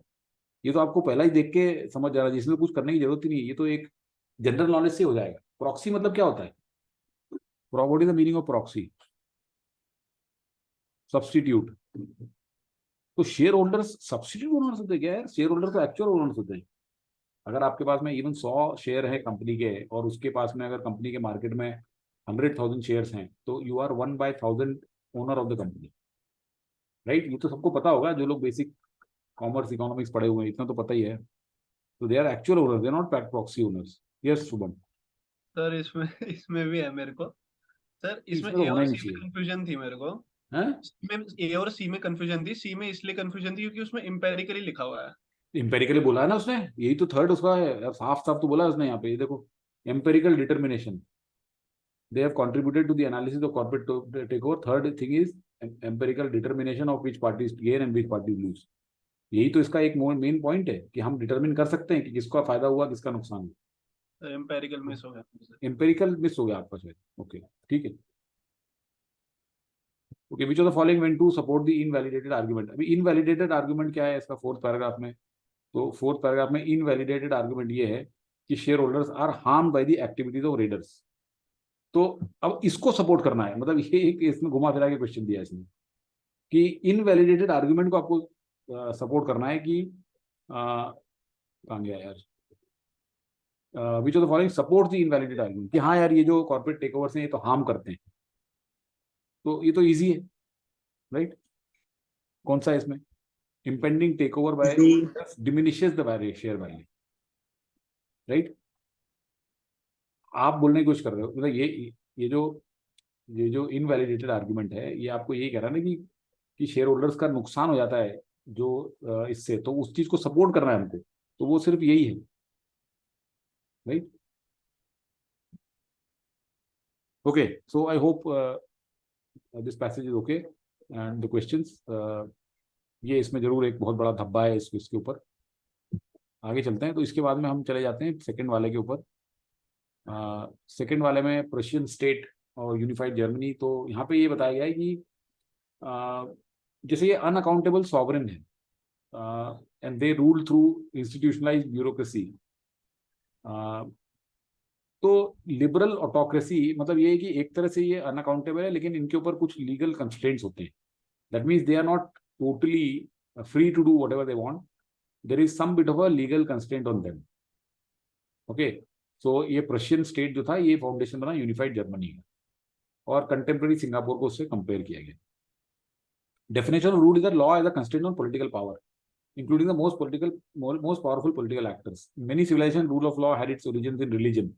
अब बहुत जगह पे रूल ऑफ लॉ का ओरिजिन था रिलीजन के अंदर, जो कि which provided both the substance of law as well as institutionalized hierarchy of religious specialists who could interpret. In continental Europe, following this, this wide range of legal institutions were created centuries before the first absolutist monarch began accumulating power. तो यहाँ पे ये बताने की कोशिश की गई कि जो रूल ऑफ लॉ की बात की गई, जो कि एक मोनार्क को या किसी एब्सोल्यूट रूलर को कंस्ट्रेन करता है, वो बेसिकली रिलीजन था, चर्च था, right? Germany was virtually defined by legal institutions like Diet of the Empire and host of feudal rights and duties laid in continuous charters, countless charters.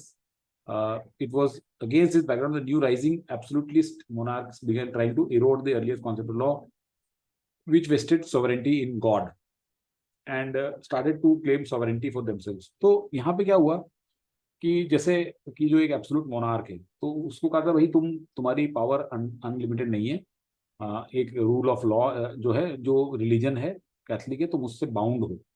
तो अब ये यहाँ पे जर्मनी में धीरे धीरे जो एब्सोल्यूटिस्ट मोनार्क हुए, वो ये जो लॉ का कॉन्सेप्ट है इसको इरोड करने लगे, ठीक है? तो जो सोवरेंटी जो है, वो sovereignty means the complete control, sovereignty means the complete control over your boundaries, तो वो गॉड में थी, ठीक है? तो धीरे धीरे वो उन्होंने कहा नहीं यार, वो गॉड में नहीं है, वो हम खुद ही सॉवरेन हैं, that means I am free to do whatever I want.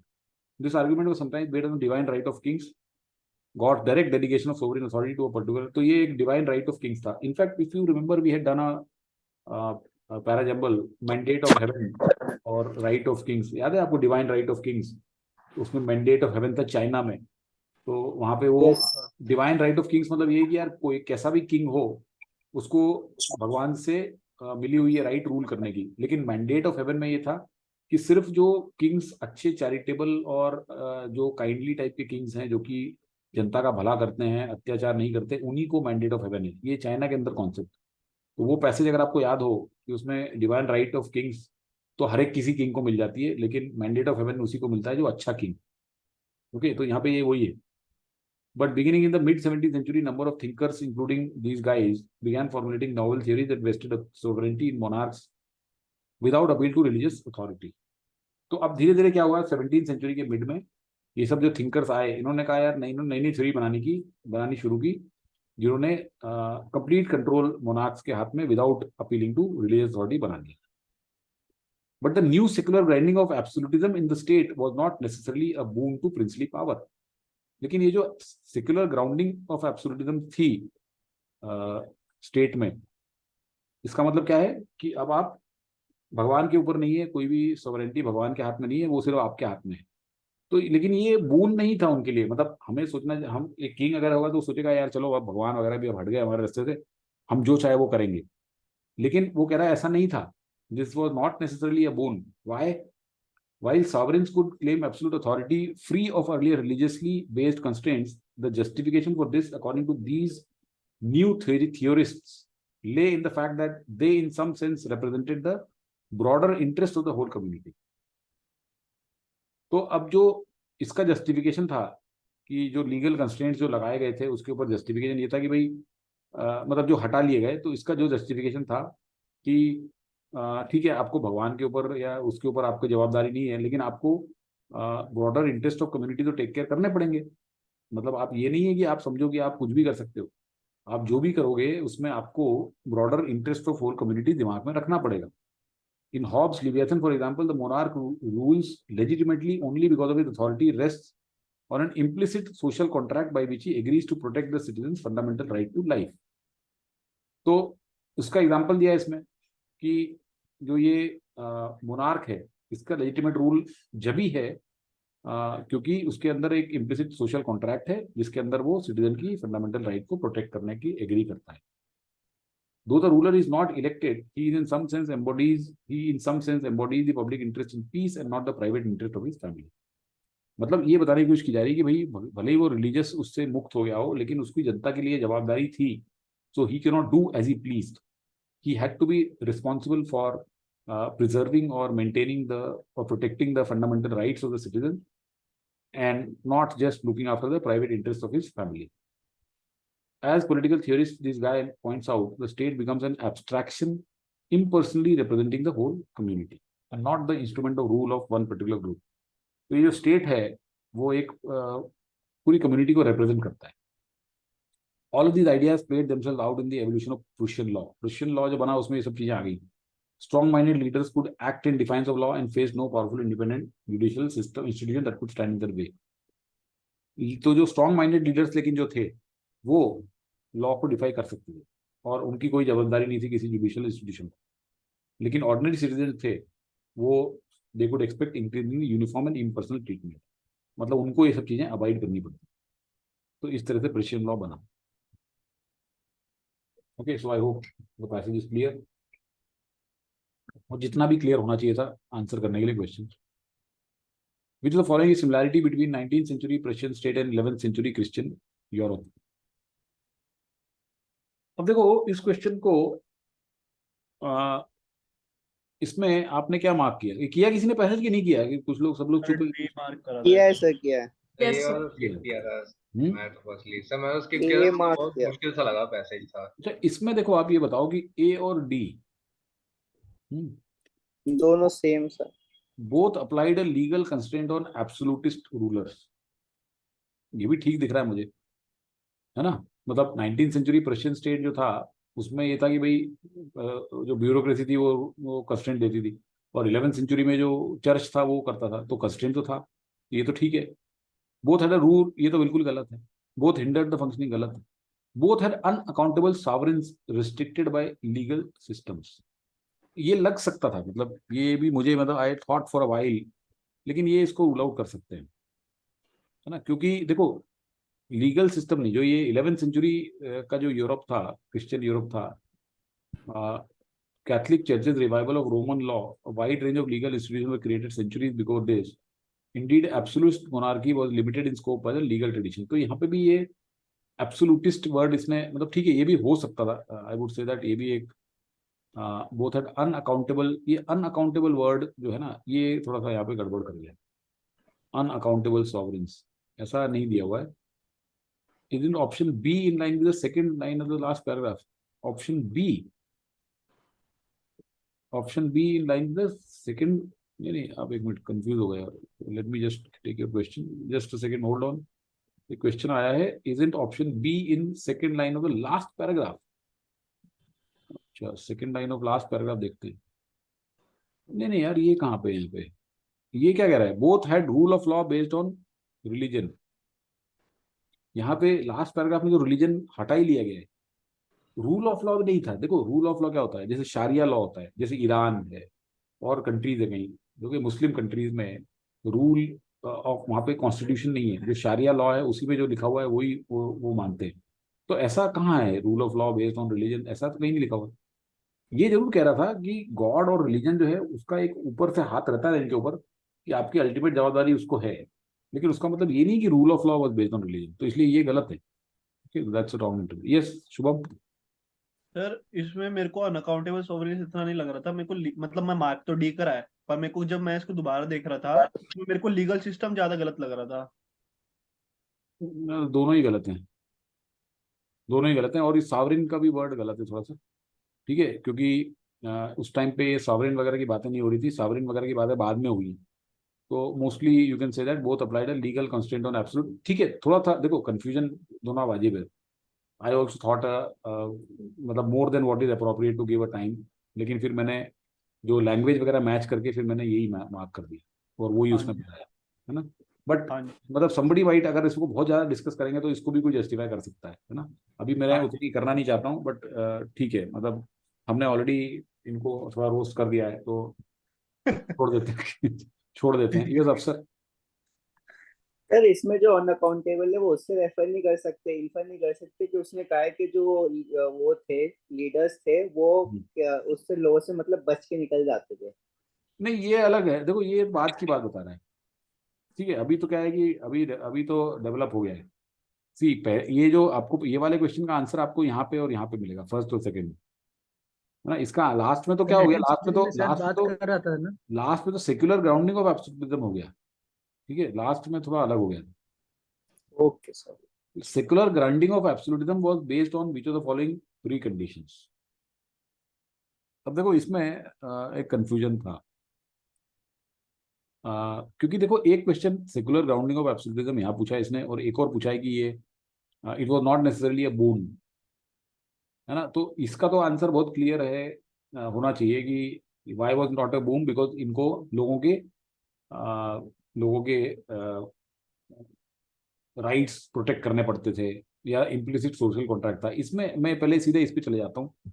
इसमें ये दोनों आंसर मुझे करेक्ट लग रहे हैं, मतलब ये दोनों जो आंसर है ना, ये मुझे करेक्ट लग रहे हैं।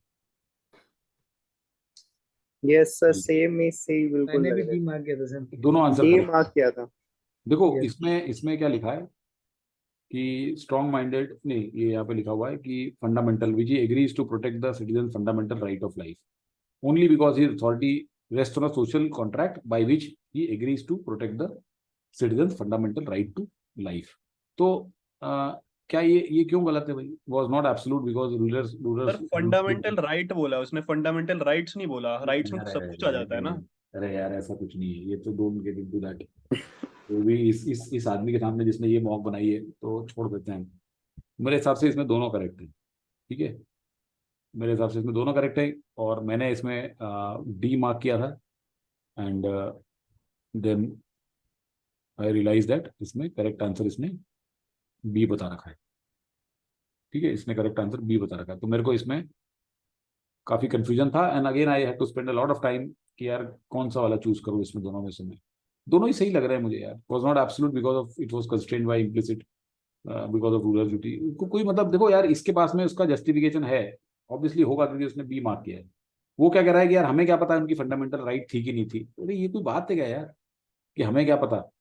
यहाँ पे जब साफ साफ उसने लिखा हुआ है कि in Hobbes Leviathan the monarch rules legitimately because his authority rests on an implicit social contract by which he agrees to protect the citizen's fundamental right to life। तो फंडामेंटल राइट, अच्छा आप ये कह रहे हो कि भाई फंडामेंटल राइट्स लिखा हुआ है यहाँ पे, और हाँ वहाँ पे जी लिखा हुआ सर, है मैंने फंडामेंटल इसीलिए डी राइट को टू लाइफ। एलिमिनेट करा था। उसमें एक ही राइट तो बताया, पर इसमें राइट्स हो गया ना। ठीक है चलो, maybe I miss this, but ठीक है। तो बिकॉज ऑफ ड्यूटी ऑल्सो, मतलब बिकॉज मुझे ऑफ ये नहीं लगा कि it's saying it, implying it in the sense that it is rulers duty. मतलब इट सीम्ड लाइक कि उनको करना पड़ा था। नहीं, which he agrees, implicit social contract, contract क्या होता है? You are bound to do something, right? तो bound to do something means your duty. Suppose आपने मेरे से कोई कॉन्ट्रैक्ट साइन किया सर्विसेज प्रोवाइड करने का, तो ऑब्वियसली यू आर बाउंड और you have your duty is to provide me दो सर्विसेज। तो it's not a wrong word that way. लेकिन हाँ, ये बात जरूर मेरे को आपकी समझ में आई है अभी, मतलब I didn't may be notice it earlier. जैसे शुभम ने कहा कि राइट्स ऑफ सिटीजन लिखा हुआ है यहाँ पे, और वहाँ पे लिखा हुआ है right to life. This could be maybe fine, ठीक है, but still I would say कि I mean I would still not really 100% go with this also is fundamental rights के अंदर, ठीक है यार, राइट और राइट टू लाइफ वही तो है। इम्प्लिसिट सोशल कॉन्ट्रैक्ट में क्या है? what is there in implicit, that is in fact it is elaborated in at least D. This is a little मेरे हिसाब से तो इसको थोड़ा बेटर भी हो सकता है answer, because what is an implicit social contract, what does it mean? It means nothing. It means that he agrees. What is a social contract? That I agree to protect your fundamental right to life. Implicit Just social implicit, contract सब पूरा। नहीं मैं ये वही तो कह रहा हूँ कि इम्प्लिसिट सोशल कॉन्ट्रैक्ट का क्या मतलब है।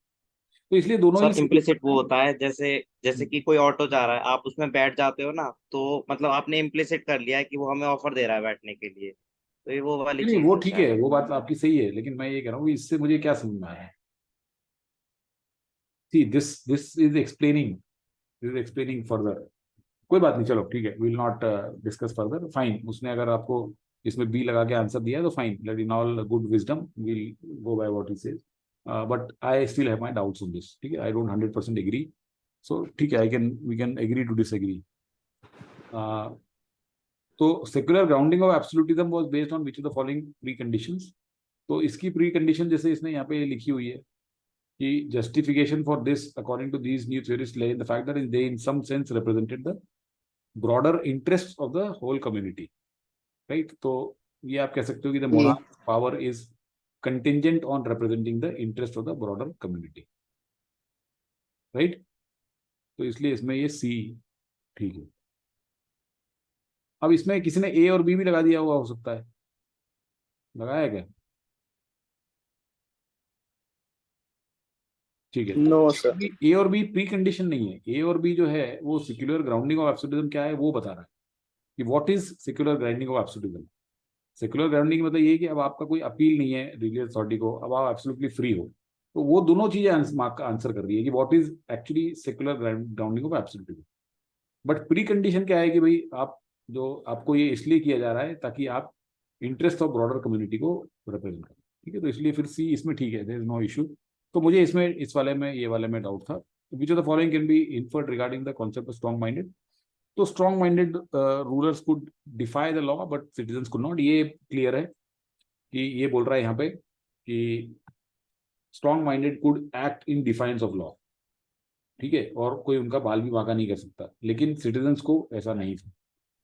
इसको हम बाकी के रूल आउट कर सकते हैं। Beyond the constraints of Prussian law ऐसा कहाँ, कुछ नहीं, ऐसा नहीं बोल रहा है। बोल रहा है कि डिफाई द लॉ। और चलो ठीक है ये मान लिया, लेकिन ये आधी बात बता रहा है, ये आधी बात बता रहा है।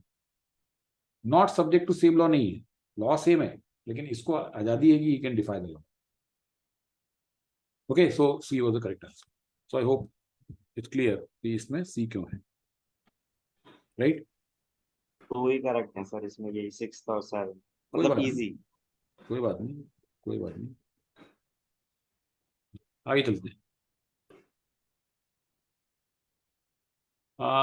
Okay, I will do just this one now. First वाले को हम कुछ डिस्कस नहीं करेंगे क्योंकि वह कोई फायदा नहीं है। I will just skim through. इसमें हम ये बोल रहे हैं कि इंडिविजुअलिज्म, कलेक्टिविज्म, कैपिटलिज्म, सोशलिज्म में लोग सिलेक्टिवली एग्जांपल देते हैं नेचुरल वर्ल्ड से to prove the humans by nature aggressive, competitive, hierarchical और alternatively cooperative, peaceful.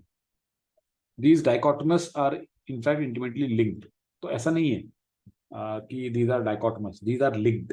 Okay, what is argument is that these are linked. Cooperation and reciprocal altruism emerged initially because they conferred benefits on the individuals who possess them. As groups form, competition begins, provides an incentive. तो जैसे जैसे groups बनते हैं competition बढ़ता है। Competition बढ़ने को, competition को फेस करने के लिए एक ग्रुप के with in the group you need higher levels of cooperation. And therefore, this guy says that human beings cooperate to compete. So we can't say that they only cooperate or they only compete. They can cooperate to compete. तो अब इन्होंने एक defensive modernisation करके phenomenon बताया है कि जिसमें नई मिलिट्री टेक्नोलॉजी एक स्टेट में आती है तो दूसरी में भी दूसरी कंट्री में भी वो आ जाता है, और उसके लिए जो पॉलिटिकल और इकोनॉमिक इंस्टीट्यूशन है वो भी आ जाती है। टर्की में ये हुआ, जापान में ये हुआ, एग्जाम्पल दिया है। अब इसमें large size and rapid growth of human brain is related to similar series of arms race development that then made possible language, society and all of this and all of the subsequent cooperative social institutions. तो इसमें जो ये सब चीजें हुई, इसको large size and rapid growth of human brain से relate कर दिया। तो ये पिग्मी चिंप और बोनोबो एवोल्यूशनरी ऑल्टरनेटिव है। तो ह्यूमन बींग्स इतने ज्यादा वायलेंट और एग्रेसिव नहीं होना चाहिए थे, जरूरी नहीं था कि इतने हो जाएं वो, क्योंकि अगर बोनोबो से हम लोग आते तो बोनोबो तो बड़ा एक लेस वायलेंट है और एक जेंटल आदमी है, कॉम्पीट भी नहीं करता। लेकिन अब हमारे पास कोई एविडेंस नहीं है कि क्या ये सिर्फ एक्सीडेंट था कि हम बोनोबो से नहीं डिसेंड हुए बल्कि चिंप लाइक एंसेस्टर से हुए। तो may be the aggression and violence of a chimp-like progenitor of both humans and present-day chimps was what drove intelligence and all of these things. That means our evolution was linked to the aggression and violence of our progenitor. Had we been the descendants of bonobo, then we may not have evolved in all this in this manner. तो ये जो psychologist है ये दोनों separately suggest कर रहे हैं कि एक रीजन है ह्यूमन ब्रेन के डेवलपमेंट वो था, human needed to do all of these things, cooperate, deceive, decipher. In 5 million years ago, since the human line broke off from that leading to chimpanzees, brain has more than tripled its size. काफी बढ़ गया हमारा brain. Evolutionary terms में ये बहुत तेजी से हुआ है। तो people thought that for many years the advantages of intelligence, a large brain made possible for obvious in terms of requirements of hunting, तो अब लोगों को लगता था कि जो इंटेलिजेंस जो हमारे अंदर आई है, ब्रेन, लार्ज ब्रेन जो आई है, वो इसलिए आई है क्योंकि हमें हंटिंग टूल मेकिंग वगैरह करनी है, लेकिन ये तो दूसरे एनिमल्स भी करते हैं। तो and indeed create and pass on an elementary culture without nearly as developed cognitive capabilities. तो उनके अंदर एक एलिमेंट्री कल्चर होता है और इतनी सारी कॉग्निटिव कैपेबिलिटी नहीं होती, फिर भी वो ये सब चीजें करते हैं। Humphrey and Alexander argued that the most important and dangerous part of human beings' environment quickly became other beings, such that developing cognitive skills for social interaction quickly became the most critical requirement. तो brain का evolution इतना जल्दी और quickly कैसे हुआ? क्योंकि इंसान ही इंसान से कॉम्पीट करने लगा, and we needed to develop all the skills for our evolutionary fitness. तो लार्ज ब्रेन से कुछ एडवांटेजेस होते हैं। आपका कल्चर, अब इसमें एक कल्चर से भी रिलेटेड है, उस क्वेश्चन में भी मेरे को थोड़ा सा डाउट है। Let's see, it can be inferred from the author discussion about bonobos and chimps that first.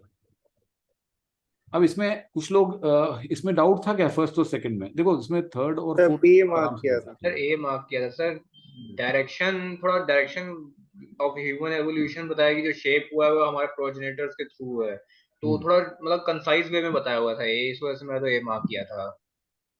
Humans are compete, देखो इसमें अगर हम यहाँ पे मतलब देखें, पार्शियल है वो, पार्शल, करेक्ट करेक्ट। कॉम्पिटिटिव बताया, बट वो एवोल्यूशन के बेस पे नहीं थोड़ा बता रहा ढंग से। ये कह रहा है ना कि it may well have been that aggression and violence was what drove intelligence, sociability and host. तो ये एवोल्यूशनरी कैरेक्टरिस्टिक्स, ठीक है। It is not as if कि सिर्फ अग्रेसिव नेचर जो आपका आया है वो बिकॉज ऑफ अग्रेसिव एंसेस्टर आया आपका, right? Your evolution, your all of this characteristics also you owe to this aggression of your progenitor, ठीक है। तो ये इसलिए मच बेटर आंसर है कंपेयर टू बी। तो थोड़ी देर के लिए आप सोच सकते हो इसमें दोनों में कंफ्यूज, लेकिन बेटर आंसर इज ए।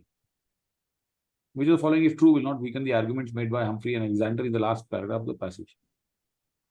अब इसमें मेरे को सर सी होना चाहिए, क्योंकि सर कॉग्निटिव इंटेलिजेंस का मतलब मेन रोल है कि जिससे वो उसने जो कहा था, पर पता नहीं गलत हुआ। एक मिनट पहले तो विल नॉट वीकन वाला क्वेश्चन है, मतलब 3 of them will weaken the arguments। तो आर्ग्यूमेंट्स क्या है उसके लास्ट पैराग्राफ में कि ह्यूमन बींग्स के जो ब्रेन डेवलप हुआ उसका रीजन है कि कॉपरेट करना, ये सब करना है, और एवोल्यूशनरी टर्म में ये काफ़ी तेजी से हुआ, और हम क्योंकि कोग्निटिव कैपेबिलिटीज हमें डेवलप करनी पड़ी, इंसान ही इंसान का दुश्मन बन गया। तो बड़े ब्रेन से हमारी कोग्निटिव स्किल्स भी बढ़ी हैं और हमारी capability to be evolutionary fit plus interaction वगैरह, ये सब चीज़ें, कल्चर हमारा कॉम्प्लेक्स हुआ है, ये सब चीज़ें ब्रेन से आई, साइज ऑफ द ब्रेन। तो इसको 3 इसमें से वीकन कर रहे हैं और एक नहीं कर रहा है। तो ए says many other species with smaller brains share with humans the trait of being dangerous to members of their own kind। तो क्या इससे वीकन होगा कि नहीं होगा? हो जाएगा सर, तो सेम कैरेक्टरिस्टिक आ रही है दोनों की तरफ से। हाँ, तो स्मॉलर ब्रेन्स में भी आ रही है और वो भी आ रही है, तो ये वीकन होगा। तो this is not the answer. अब मेरे हिसाब से तो ये भी आंसर मतलब ये भी वीकन कर रहा है कि they have a more complicated culture as compare to humans even though their brains are smaller, क्योंकि small size the brain is proportional to और equivalent to a elementary culture, जैसा इसने यहाँ पे बताया है कि other animals hunt indeed create and pass on a kind of elementary culture without nearly as developed cognitive capability। तो अगर कॉम्प्लेक्स कल्चर है तो मतलब क्या है कि उसकी कॉग्निटिव कैपेबिलिटी ज़्यादा होनी चाहिए। इसका मतलब है कि उसका ब्रेन ज़्यादा होना चाहिए, बड़ा होना चाहिए, लेकिन ये बोल रहा है कि उसका ब्रेन तो छोटा है और फिर भी उसका कॉम्प्लिकेटेड कल्चर है। तो मेरे हिसाब से तो ये वीकन कर रहा है, ठीक है, लेकिन उसने इसी को आंसर बता दिया। So here was another question where I did not mark this, I had marked, मतलब मुझे तो समझ नहीं आ रहा था कौन सा मार्क करूँ, क्योंकि हर एक में मुझे कुछ ना कुछ वीकनिंग के इफेक्ट दिख रहे थे, तो मैंने फिर भी डी मार्क कर दिया। तो I mean I don't know, I don't agree with this, can somebody sir ऐसे तो डी अगर देखा जाए कि स्मॉल ब्रेन्स के साथ ही वो कॉग्निटिव स्किल्स डेवलप समटाइम्स करके नहीं, इसमें ह्यूमन के साथ। मैंने समटाइम्स देखा इसमें। ठीक है, देखो मैं आपको ही बता रहा हूँ, मुझे कोई भी नहीं लग रहा, मुझे तो कोई भी नहीं लग रहा था, ये भी नहीं लग रहा है, वैसे तो सर ये भी कोई नहीं भी लग रहा होना है, तो नहीं चाहिए पहले से। तो कोई भी नहीं है, ठीक है ना। लेकिन फिर भी मैंने कहा चलो यार अब कितने छोड़ूंगा so I thought let me mark this. तो ये मैंने मार्क किया, तो उसको पसंद नहीं आया ये बात, तो उसने गलत कर दिया। देखो आप ये समझो ना कि जब उसने साफ साफ बोला है कि भाई they indeed create and pass on kind of elementary culture without nearly as developed cognitive capability. So he means here that if you have a complex culture, then you need developed cognitive capability, isn't it? तो anyway चलो ठीक है, अब इसको हम क्या करेंगे, तो मैं क्या आर्ग्यू करूँ, और डिस्कस करने का कोई फायदा नहीं। नहीं डरना चाहिए, आप हाँ? एक्यूरेसी पे ध्यान देना था आपको। क्या चीज, क्या? ये सोचे थे ना कि कम क्वेश्चन मार्क कर रहा हूँ मैं, कितने छोड़ूंगा, तो आपको एक्यूरेसी पे ध्यान देना था, ऐसे नहीं सही नहीं है। नहीं तो आप मेरे तो को वही, नहीं ठीक है, अब कोई एक से फर्क पड़ गया, ज्यादा फर्क नहीं पड़ा, ठीक है। हाँ 42 की जगह 43 आ जाते, ये वाला मार्क नहीं कर सकते, कोई बात नहीं, ठीक है, इट्स ओके। मतलब he is agreed for B, fine, I क्या करूँ, I don't have any option, तो उसने डी गलत मार्क कर दिया मेरा आंसर, कोई बात नहीं। All of the following if true will strengthen the arguments except, ये तो ठीक है, this is okay. Evolution wouldn't have happened as rapidly if we didn't compete, ये तो ठीक है, स्ट्रेंथन कर रहा है। फॉरेन ड्राइव पॉलिटिकल, ये तो बोल ही रहा है वो। Ability constitute competitive advantage, yes, ये भी बोल रहा है। कॉल ये देखो ये गलत है ना कि कौन सी चीज ज्यादा, कंपैरिजन करने लग गया बहुत ज्यादा, हाँ ये कंपैरिजन सीधा करना, दिख रहा था। तो ये गलत आंसर, तो इसलिए ठीक है ये। Biologist human beings cooperate to compete will be contradicted, ठीक है, कोऑपरेट टू कम्पीट, तो ये कॉन्ट्रडिक्ट कब होगा हमारा, human cooperation is not contingent on obtaining any, ये हम बोल रहे हैं कि कोऑपरेट करते हैं हम कम्पीट करने के लिए, तो अगर हम बोले कि नहीं भाई हम तो कोई हमें एवोल्यूशनरी एडवांटेज मिलेगा नहीं, तो ये गलत हो गया ना इसका, ये तो ए मिल गया आंसर हमको, isn't it? सर ये ए मेरे को समझ नहीं आया सर, ये कह क्या रहा है असल में, इस वजह से कंटिजेंट मैं मतलब सी होता मार्क है, कर दिया था। नहीं एक मिनट, कंटिजेंट मतलब होता है डिपेंडेंट, ठीक है। हम कह रहे हैं कि human cooperation is not dependent on obtaining any evolutionary advantage, जबकि हम यहीं पे बोल रहे हैं कि they cooperate to compete, that means we want to get some evolutionary advantage ना, तो ये तो यहीं पे डायरेक्टली उसको कॉन्ट्रडिक्ट कर रहा है। सी तो कहता है human group without the skill set to compete have perished, that means they have to have that, without skill set sir, without skill set any. हाँ तो without skill set to compete मतलब कि दे हैव टू, तो ये तो उसको agree कर रहा है ना, उसके मतलब उसको कॉन्ट्रडिक्ट कहाँ कर रहा है कि जिनके अंदर कॉम्पीट करने का स्किल सेट नहीं है वो गायब, खत्म हो गए, अच्छा सर, समझ गया सर, कहाँ गलती ना। हुई थी। Human beings have chosen cooperation even in the face of ये तो इम्पॉसिबल, सर ये तो वेग था, इसको और आउट कर कॉम्पीट विद दिया। इन देयर पॉसिबिलिटी, ठीक है, ये तो कुछ नहीं है, ये तो भी ये भी होता है, भी आउट था सही। Alright okay. Now I will not really, मुझे ये पैसेज बिल्कुल ही बेकार लगा था फर्स्ट वाला, ठीक है, इसको मैंने बाद में करा था, करने की कोशिश की थी, कुछ समझ नहीं आया। रिनासा ह्यूमनिज्म बोलने की कोशिश कर रहा है कि रिनासा और ह्यूमनिज्म है ये आर्ट के मूवमेंट्स हैं, नहीं है, फिलॉसफी है, फिलॉसफी नहीं है। मिडिल एज की फिलॉसफी जो होती है वो लोगों को लगता है कि वो डार्क एजेस है, लेकिन ऐसा नहीं है, मिडिल एज की फिलॉसफी बड़ी अच्छी थी, मतलब कुछ तो भी आर्बिट्ररी इधर से उधर टाइप का ये पैसेज था, ठीक है। और then he has himself justified some of the answers here, it can be inferred that, हाँ एक जरूर इसमें आप ये कह सकते हो कि ये जरूर करे, बहुत इजी क्वेश्चन है इसमें कि philosophy of the middle age was under appreciated despite being ahead of its time, ये यहाँ पे इसमें साफ साफ लिखा हुआ है। As we come to know more about the period referred to this, it has become clear that it's simply wrong to call it a decline. It is indeed extraordinarily rich philosophically and should be celebrated as hugely innovative. तो ये words इसने change करके paraphrase करके बता दिए कि it was under deferred being ahead of time means innovative. तो ये क्वेश्चन इजी था इसमें, मतलब ऑफ कोर्स ये बाद में किया। ऐसे जो होते हैं ना उसमें कई बार हम एक दो क्वेश्चन इधर उधर से किसी पैराग्राफ से निकाल सकते हैं ना, अगर हम क्विकली स्किम करके चले जाएं without trying to understand in detail and we go directly to the questions, then we may get one or two भागते भूत की लंगोटी, है ना। Author mentions classics and renaissance, ये थोड़ा सा एक अलग था, तो ये डिफिकल्ट टाइप का क्वेश्चन है। They have it has more to do with culture than philosophy, ये ठीक है, this is the correct answer. इसमें सी डी लग सकता था किसी को, लेकिन ये टर्म और फिटिंग कोहेरेंटली की बात नहीं है। I am not getting into details there. Which of the following is most likely to approve of regarding the purpose behind using the terms humanism and Renaissance?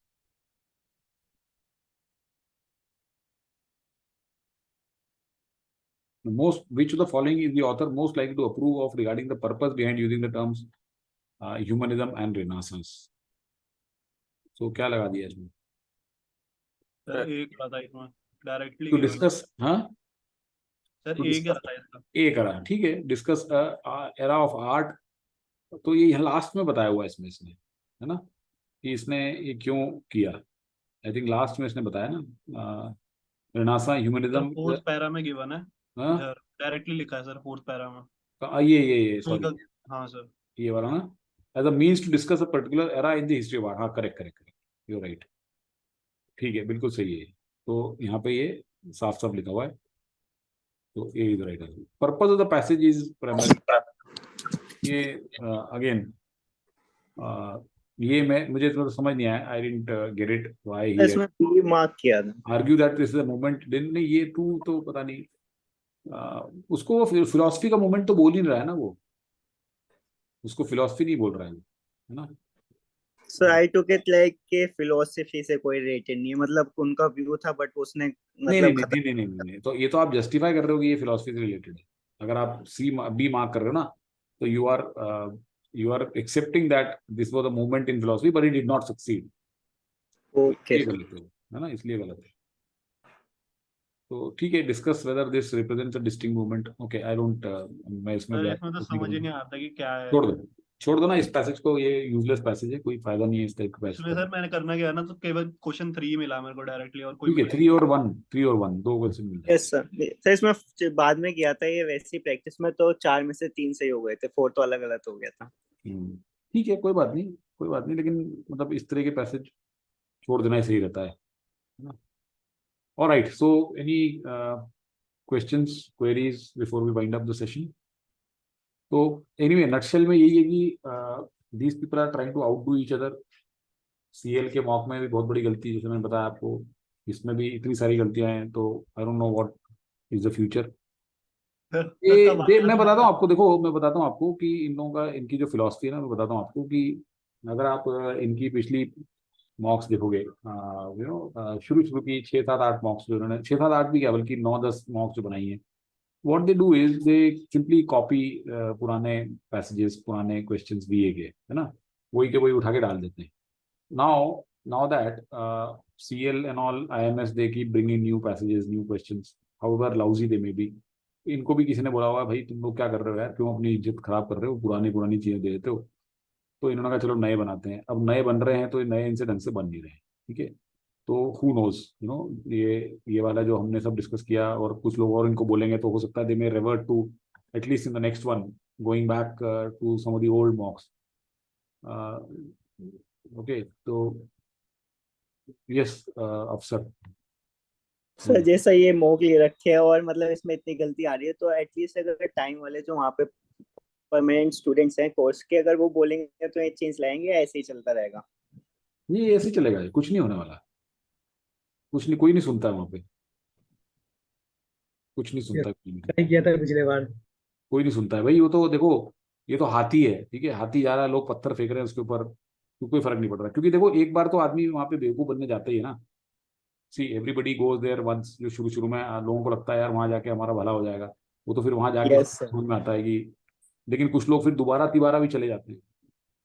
It is better to solve 9 CAT papers. नहीं, हाँ, no not 9, not 3 years, please solve till 2017 तक के papers domain में है, public domain में, तो आप उनको सॉल्व कीजिए. क्वांट में तो, और LRDI में, और सभी में मैं यही सजेस्ट करता हूँ कि please do that. First do this, they will tell you कि किस तरीके का आता है माइंडसेट, क्या है उनका. तनुज का एक क्वेश्चन था सेकंड और थर्ड. देखो सेकंड और थर्ड मेरे को दोनों एक जैसे ही लगे, ठीक है, कोई इसमें ज्यादा फर्क नहीं है. यस तनुज बोलिए.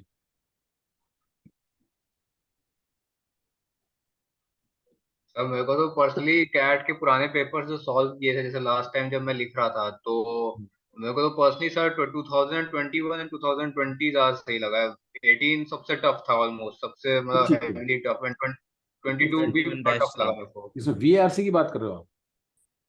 सर पूरा ही ओवरऑल मैं बता रहा हूँ। नहीं नहीं नहीं यार, ऐसा नहीं है। 2018 वगैरह के, 2017 के इनके कॉन्ट वॉन्ट थोड़े ज्यादा इजियर भी होते थे। 2018 तो इजियर सर टफ ही था, बहुत ज्यादा टफ था 2018 तो। पर उसका VA तो बहुत इजी था, आई डोंट नो। 2018 का सिर्फ DLR हार्ड था, बाकी सब इजी था। हाँ, ये वाला हार्ड था, लेकिन ठीक है। देखो लास्ट 3 years और obviously more relevant. 2021 22 is more relevant, जब से ये फॉर्मेट चेंज हुआ था और 2 घंटे का हुआ था, ठीक है ना। उसके पहले तो 3 3 घंटे के होते थे। तो 17 18 और 19, लेकिन फिर भी उसको करने से कोई नुकसान नहीं है, ये 3 भी करने नहीं चाहिए। सर 22 में भी DILR ने तो धुआं ही निकाल दिया था। हाँ 22, लेकिन फिर उसके कारण कट ऑफ भी तो बड़ी लो चली जाती है ना, 10 12 मार्क्स पे कट ऑफ आ जाती है। Yes sir. सर एक सेट पे बहुत चढ़ गया था। चलो तनुज बताइए क्या दिक्कत है। सर बोलो बोलो, गो अहेड। आपकी आवाज नहीं आ रही। चलो ठीक है, आप मेरे से इंडिविजुअली पूछ लेना। Sir am I audible? Now you are audible, again you are not. You are playing hide and seek.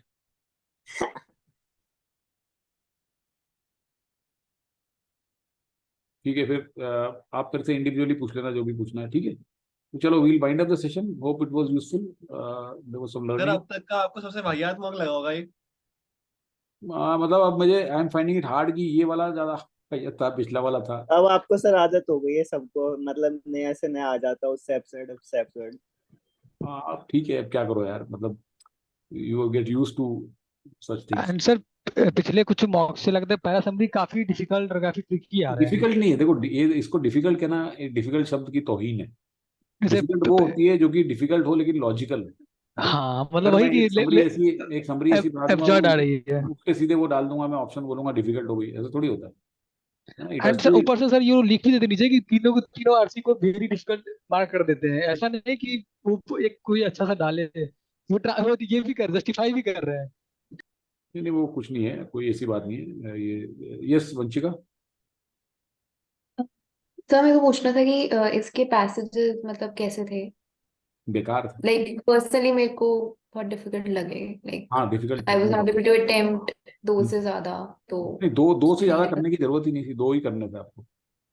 2 ही कर ये लेते सब आप। है ना। हाँ सर ये फोर्थ वाला ठीक था, बट ये बहुत लेंथी थे इसके क्वेश्चन, है ना, बहुत टाइम लग गया था इसमें। हाँ, मतलब क्वेश्चंस वर डिफिकल्ट, ये क्वेश्चन इतना इजी भी नहीं था समझने में, थोड़ा सा डिफिकल्ट था। लेकिन ये जो सेकंड थर्ड था, इसमें भी मतलब एक कोई सा पकड़ सकते थे हम। तो देखो डिफिकल्ट था, this was see it is obviously, it is reflecting in the overall scores and everything. It was difficult, और ऐसी डिफिकल्ट नहीं आती है। आपको 2 पैसेज मिल जाएंगे जो आपको, इस बार सैटरडे को हम एक वही करेंगे, वी विल डू 1 कैट का slot, then I show you कि 2 उसमें आपको, then you compare yourself, you compare with this and see, आपको क्लियर हो जाएगा, ठीक है। Excuse me sir. Hmm. Sir am I audible? हाँ बोलो। सर मुझे ये पूछना था, बेसिकली आरसीज में तो आइडेंटिफाई हो जाता है कि जो इजी है जो मतलब टफ है, बट सर बीए में काफी प्रॉब्लम आ रही है, मतलब वो इजी और टफ मॉडरेट मतलब पकड़ने में। क्यों? ये पैसेज, ये आपको जो मैंने पैरा जंबल इसके जो दिखे थे, वो क्या आपको डिफिकल्ट, मतलब वो आपको समझ नहीं आएगी इजी है कि डिफिकल्ट? नहीं सर, वो फ्लो में ना पता नहीं चल पाता कि ऐसा थोड़ी कौन सा, होता है। किस नहीं पे टाइम नहीं इन्वेस्ट करना है, किस पे जल्दी नहीं निकलना है। नहीं नहीं, नहीं, नहीं, ठीक है, नहीं, ऐसा कुछ नहीं है, ऐसा कुछ नहीं है, ठीक है।